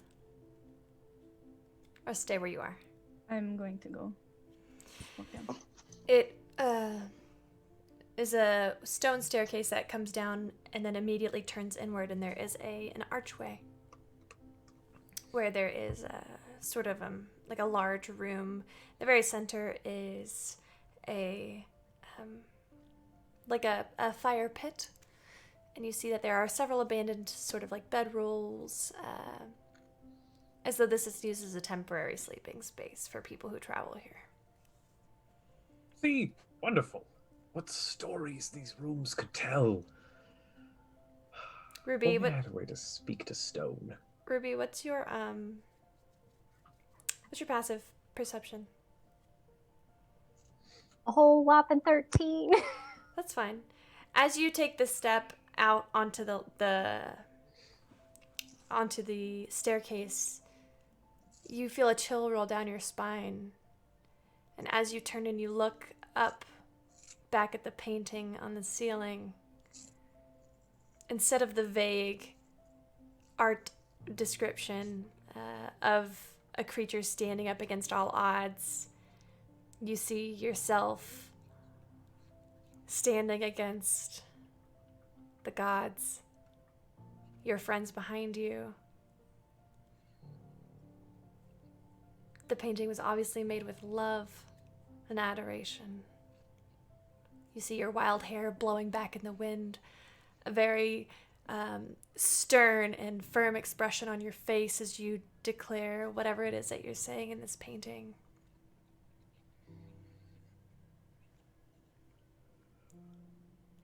You now have access fully to Avandra's blessing of halfling luck. And you have been given one fate die that you may use per day. Whew. I will just stare at this painting, and if anybody were to turn and look, I've got a very small smile on my face, and I'm crying. I will look back because I'm trying to keep everybody together, and when I notice that Ruby's looking up, I also will look up, and I look at it for a second, and it takes me a second, and just kind of smile. Fortune does favor the bold. Your actions will be remembered well beyond our lifetimes.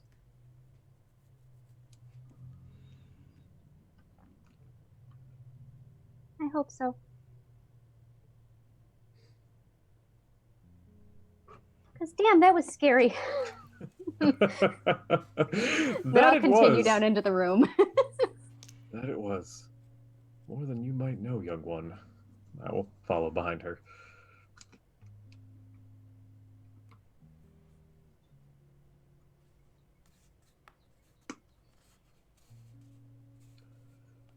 Is this where we are taking a rest?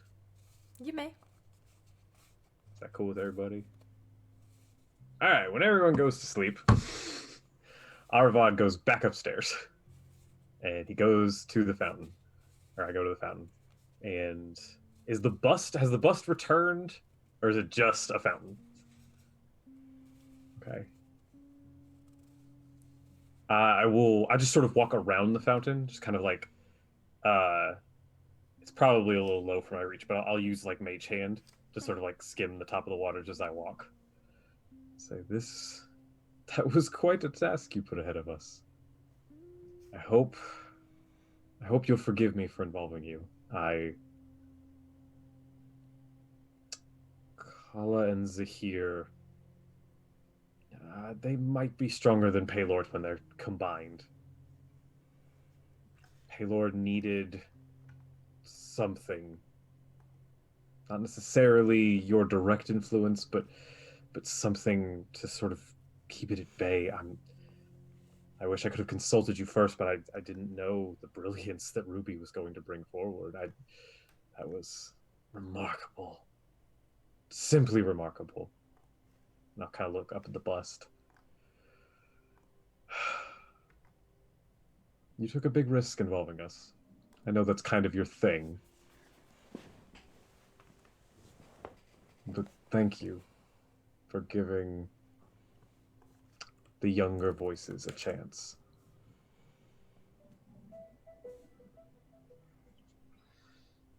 And just sort of sit there for a few minutes.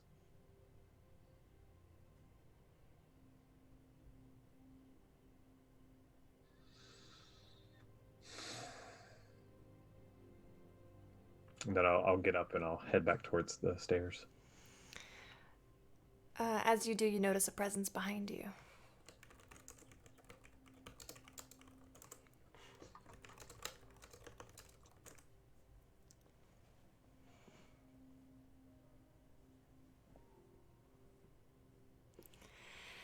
It is a woman. She is tall, dark bronze skin, beautiful, stunning red hair, at least in this form.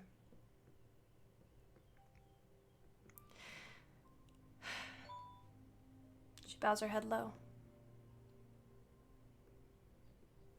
Arvad has a brief moment of panic. Oh no! Stop that! And he drops to the ground, bowing.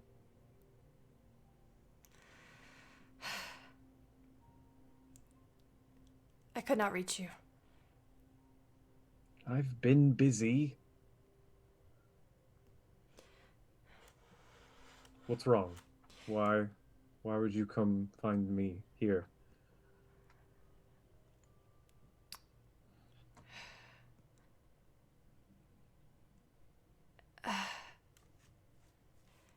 Thurston.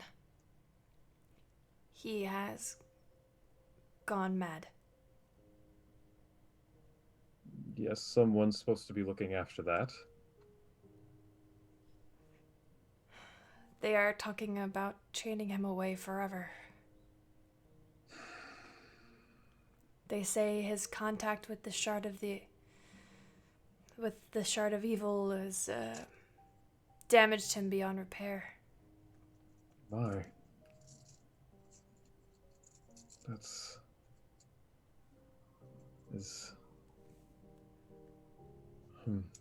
That is a lot. Why are you bringing it to me like this? They have asked for my help.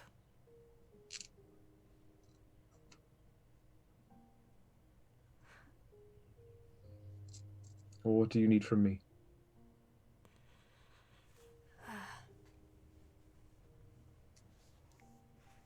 I cannot go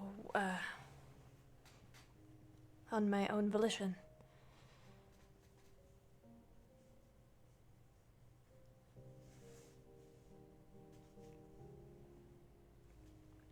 I come to humbly ask your permission.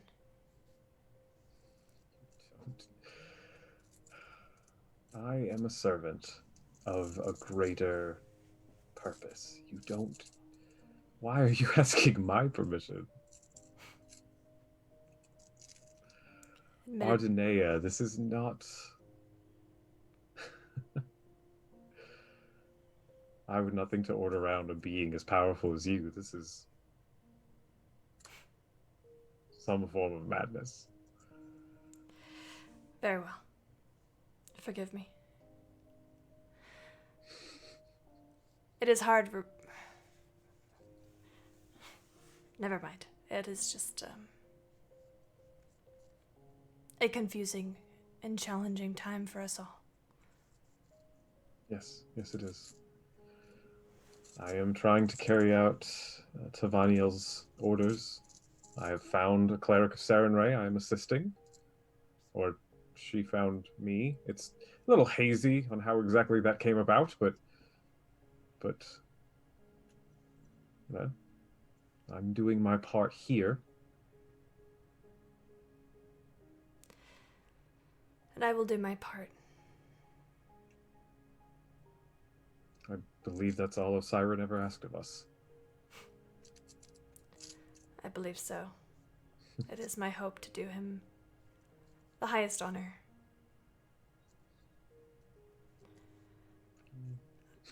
I should leave. It was nice to see you again, though. As always, it is a pleasure.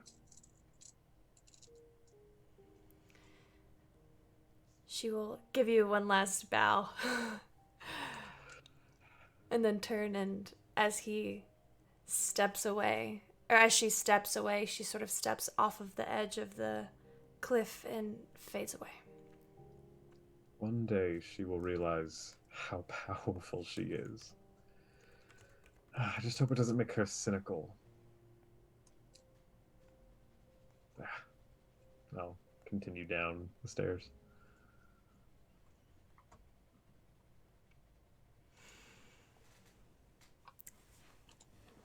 You all gain the benefits of a long rest. Woot. Madrian, as you rest, for the first time in a very long time, you find yourself dreaming.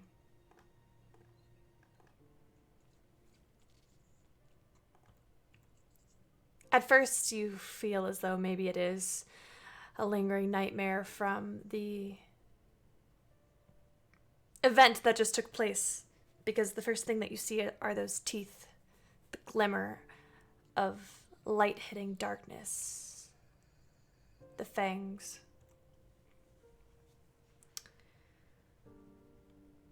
You see two figures standing on a cliff,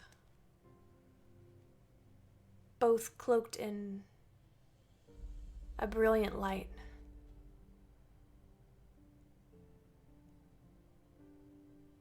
The first one, the light around them is blue, and you feel heartbreak just looking at them. The second approaches from behind, and it is a brilliant red. Darkness in the light.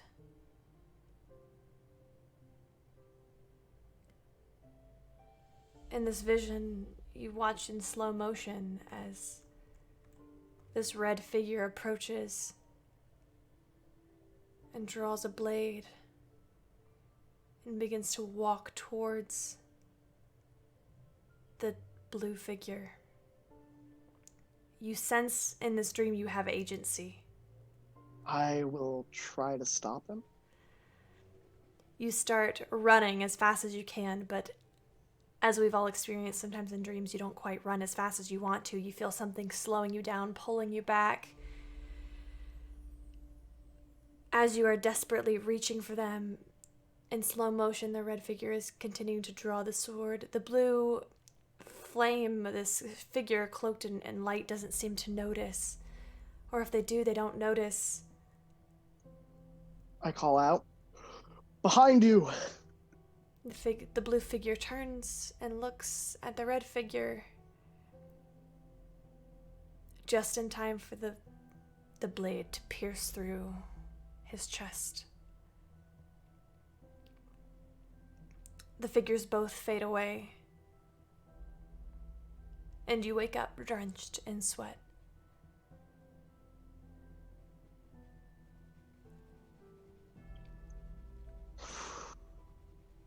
Are my companions asleep? Signy does not sleep. She trances. I would say at this point Signy, would you like to be out of your trance or within your trance? I'm out of it. Okay. I rise up from my bedroll and I'm immediately going to go out into that main hall. Not grabbing my gear, it's like a fervid, panicked kind of motion, almost like a dash, kind of running up the stairs. And I'm going to find probably maybe not a comforting, but like a corner. I'm going to sit down with like a back against the wall. Sure. As I watch this, I grab my sword and I follow. And I approach you in your corner, and I put my hand on your shoulder. Madrian. He's going to kill her. Kill them. Kill Red and Blue. What? What? I don't know. I don't know who they are. Did you have another dream, Madrian? It's not a dream. I don't dream. What are you talking about? There are two figures standing on a cliff. Red and Blue. What the red one, correct? Draws a blade. I couldn't reach them. I called out and then he stabbed them.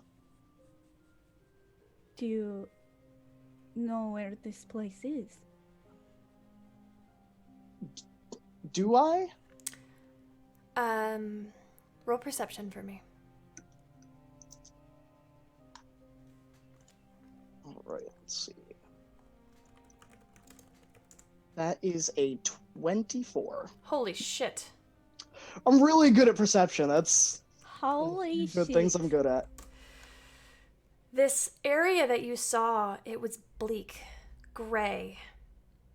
You've heard of places like this. You've heard of a place like this with that stupid high perception roll. You know that there is a place that is a dark reflection of the material plane. It is called the Shadowfell.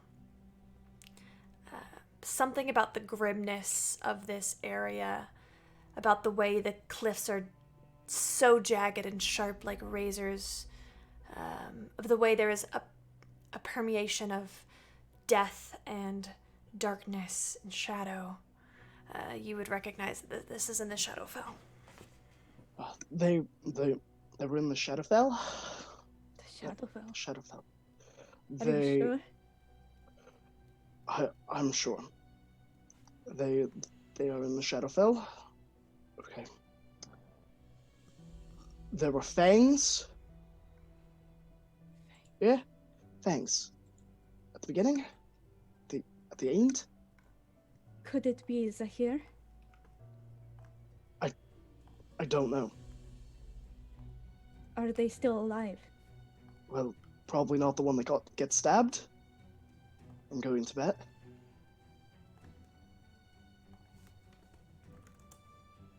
I feel that we must go here. We should. I don't really. I've got no more words. Sorry. I'm so sorry. It's okay. I understand. Your dream, it came to pass in the town. I feel that if we do not go, more lives will be lost. We should wake the others and start heading towards the Shadowfell. It won't matter if we start now or if we wait few more hours. Let's just let them have a few more hours rest, and then we'll go. Madrian, if you need anything, I'll be fine. I mean, look at this face. Can't keep me down. I'm here for a reason. I'm here. We've got to stop it. I'll be all right. You don't need to worry about me, and I'll pat you on the shoulder. And I don't think Madrian's being sincere. Madrian, you're stronger than you think. Stop doubting yourself. And I will turn and walk away back in town. As she's walking, probably once she's gotten about 20 feet, why are you fighting in this war? I stop at the base of the steps. And I don't turn around. For my son. And for everyone who will come after. And I walk back down the steps.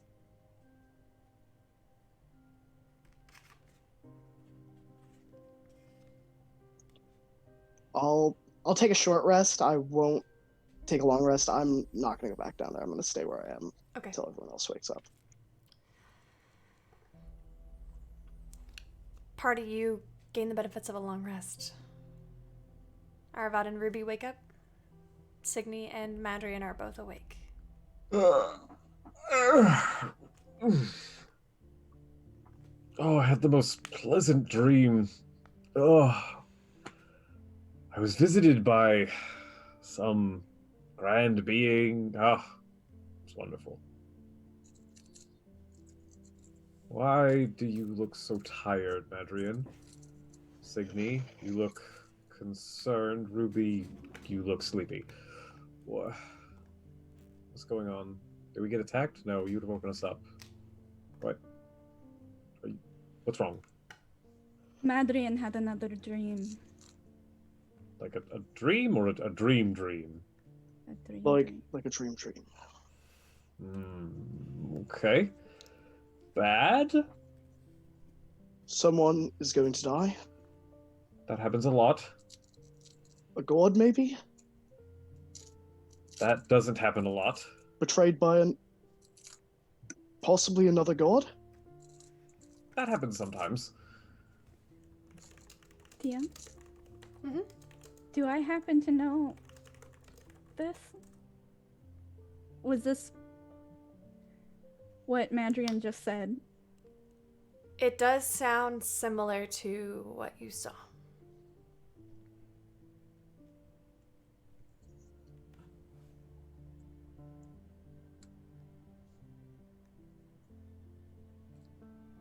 We must go to the Shadowfell.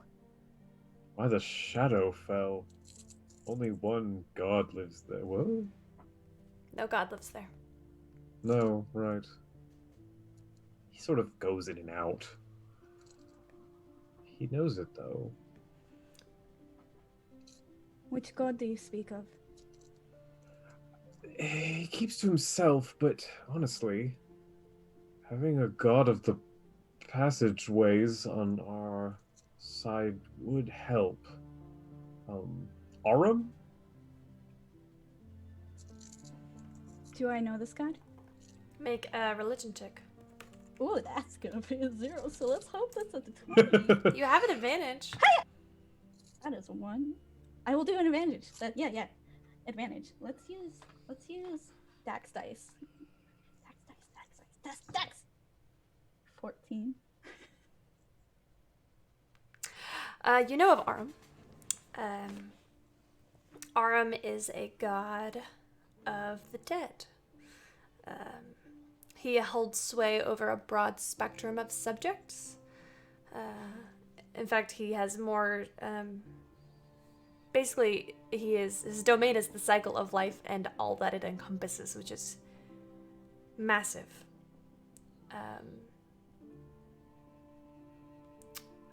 he... Let's see.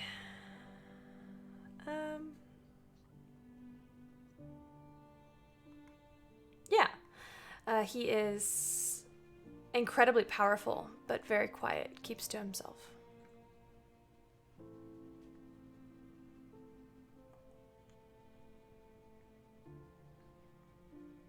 Does anyone know how to get to Shadowfell? Well, he's not. If we want to go talk to Aram, who is sort of a god of death, it's more than that, but we don't need to go to the Shadowfell. No one lives in the Shadowfell.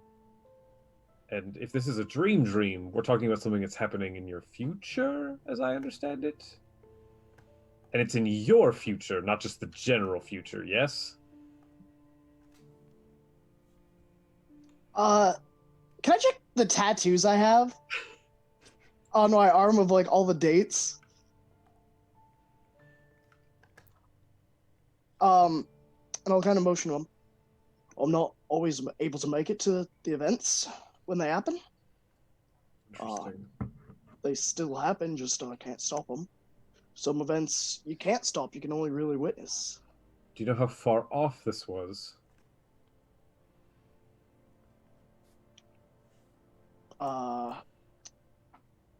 Would there be any telltale signs from that vision of what time it would be, or a date, or...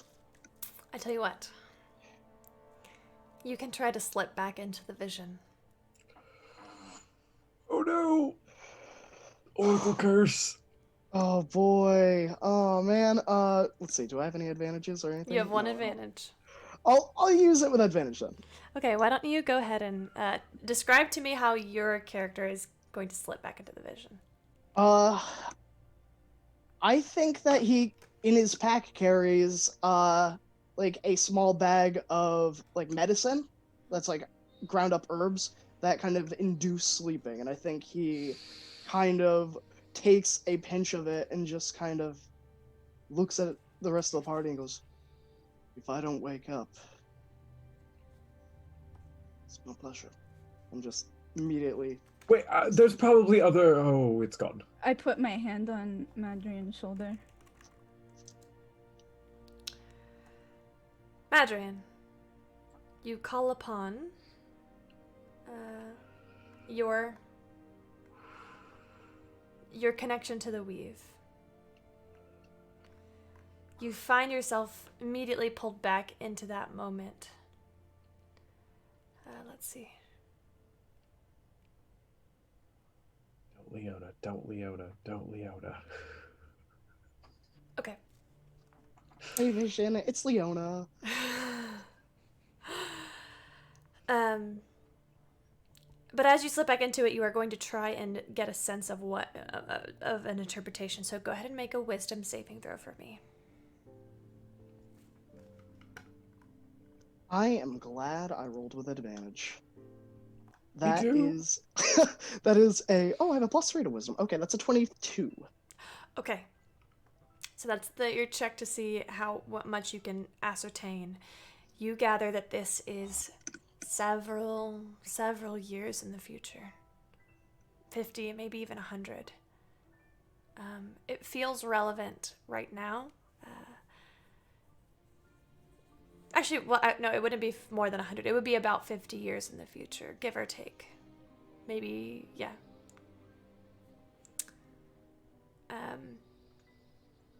And then I need you to go ahead and make a vision penalty check for me. All right, and that is a Wisdom saving throw. okay. And this one would be not an advantage, correct? Yes.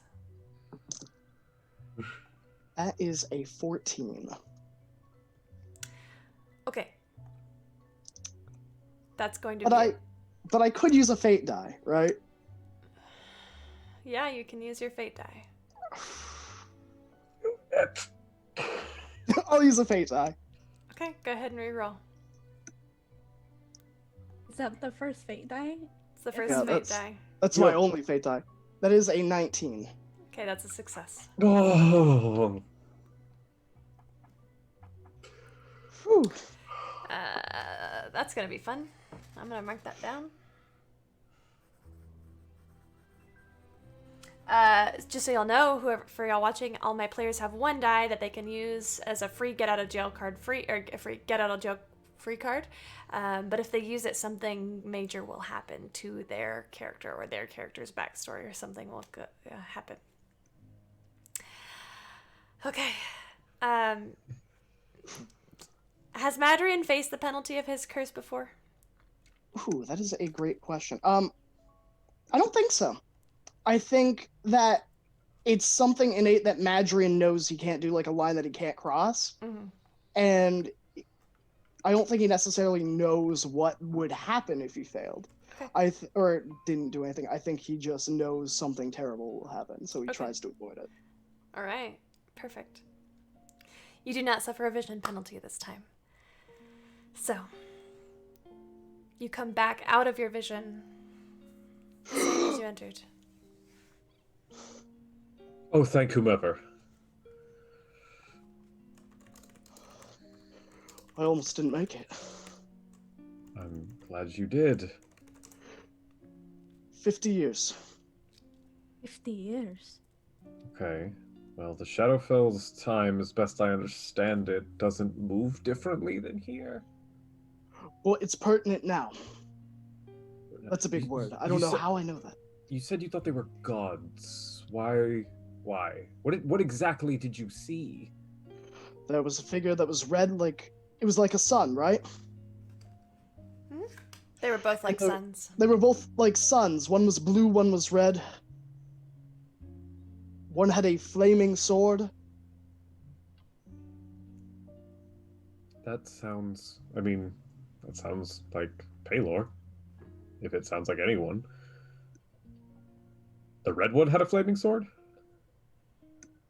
And he stabbed the blue one, right? Yeah, he stabbed the blue one. Could Paylor be the one to betray the pact? And go after Kala? That would be not necessarily out of his character, but strange. Well, whatever it is, Madrian said that it is pertinent now. Well, we did just broker a deal between several deities. And we all know that not all of them were really on board. That's true. I imagine they all know not all of them are really on board. And is it possible it could be manipulated into doing it? Possible? I guess. I don't know how you manipulate a god. There can be ways. Not unheard of.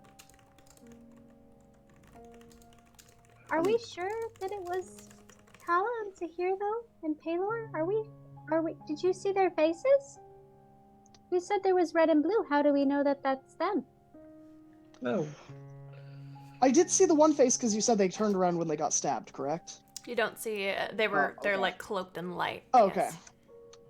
I didn't see their faces. They were like cloaked. Well, then these could just be people. I mean, flaming swords are not common, but enchanters can do amazing things. And if we were looking at it from the Shadowfell, is it possible that maybe we were seeing something on the material plane through the Shadowfell's eyes? Maybe somebody watching this? I don't know how your auguries work. I mean, usually it's like I'm there. I don't really know much about it. I've never met another oracle. Don't think you will. Where can we go then to get the answers that we seek? Well, Where can we go for our next step? well, I still think Arum would have the best insights into the nature of life and death, the cycle. Either he could help interpret a bit more of what you're seeing, or in general, he'd be a useful ally. He hasn't really ever taken a side in anything. It's kind of a hands-off god of death.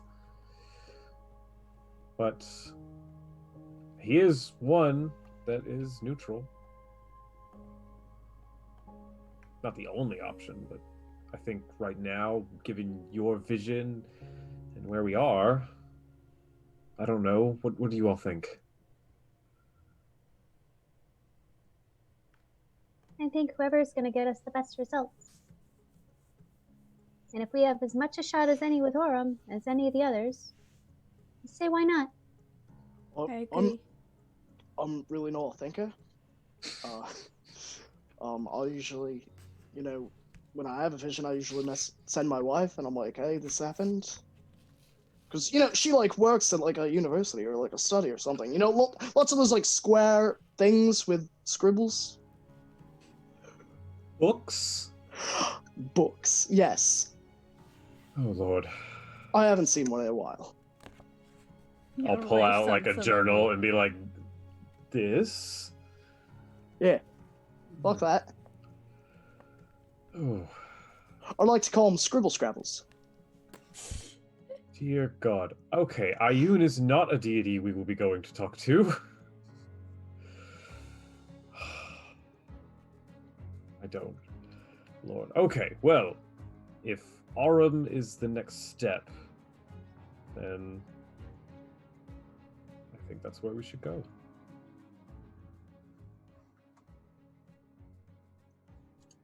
That sounds like a plan to me. And Do we where need is to- there? Sorry, do we... Madrine, did you sleep at all? 3 hours, maybe? Should we hang out for another few minutes so that you can actually get some sleep? Or will the vision come back? Are they... I mean, if it's going to come back every time you sleep for 50 years, that's just a bit cruel. I mean, sometimes they overlap. Sometimes they'll switch up. You'll have, 3 terrible dreams in a row, all different dreams, and you're like, oh, I don't really know which one's a dream, which one's a vision. Oh, bugger. It's terrible. But, I mean, if you do have a sleeping spell, I would prefer you use that if you're going to make me do this, because you don't dream when you're doing that. That sort of manipulation is not my forte. Then I'll just stay up. I mean, what's the worst that can happen, eh? I've gone a few days Exhaustion without is a dream. bitch. I mean, but clearly you haven't had children yet. Gotta wake up every hour on the hour. I'm used to this. I can do that. I've done it 3 times. I got half a night's sleep. Sort of a step-parent once, but that's a whole other thing. So, okay, well, if you're confident, I do think we should leave something behind for Avandra, like an offering of some sorts. I have something. Your gift would probably be more meaningful.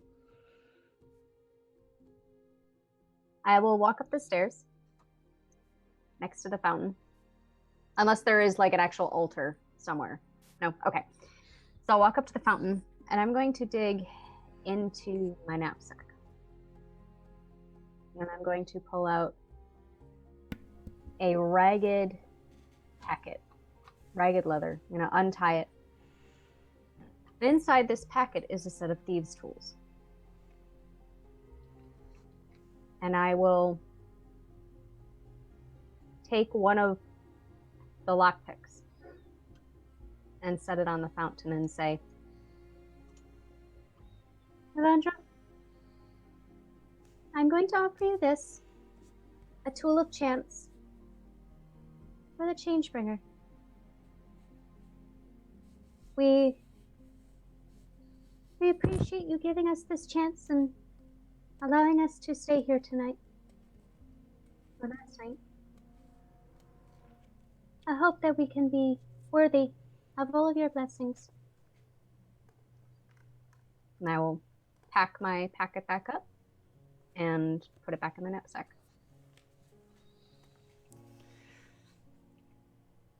You feel a warmth wash over you that is similar to the way you have felt Sarenrae's blessing before. But this reminds you of when you touched Avandra's hand. You look back and the lockpick is gone. Obviously accepted by the Changebringer. And you are all able to exit this mountain, make this treacherous journey back down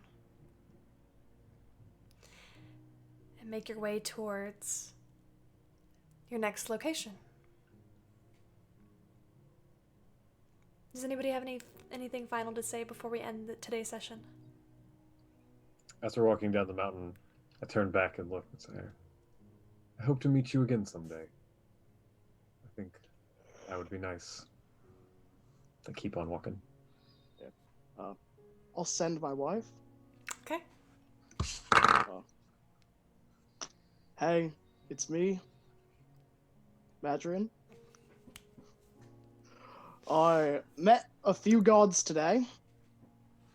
It was terrifying, but I didn't die. Also, got a new vision about Red God, Blue God, Stabbed God, Shadowfell. Know anything about this? Love you.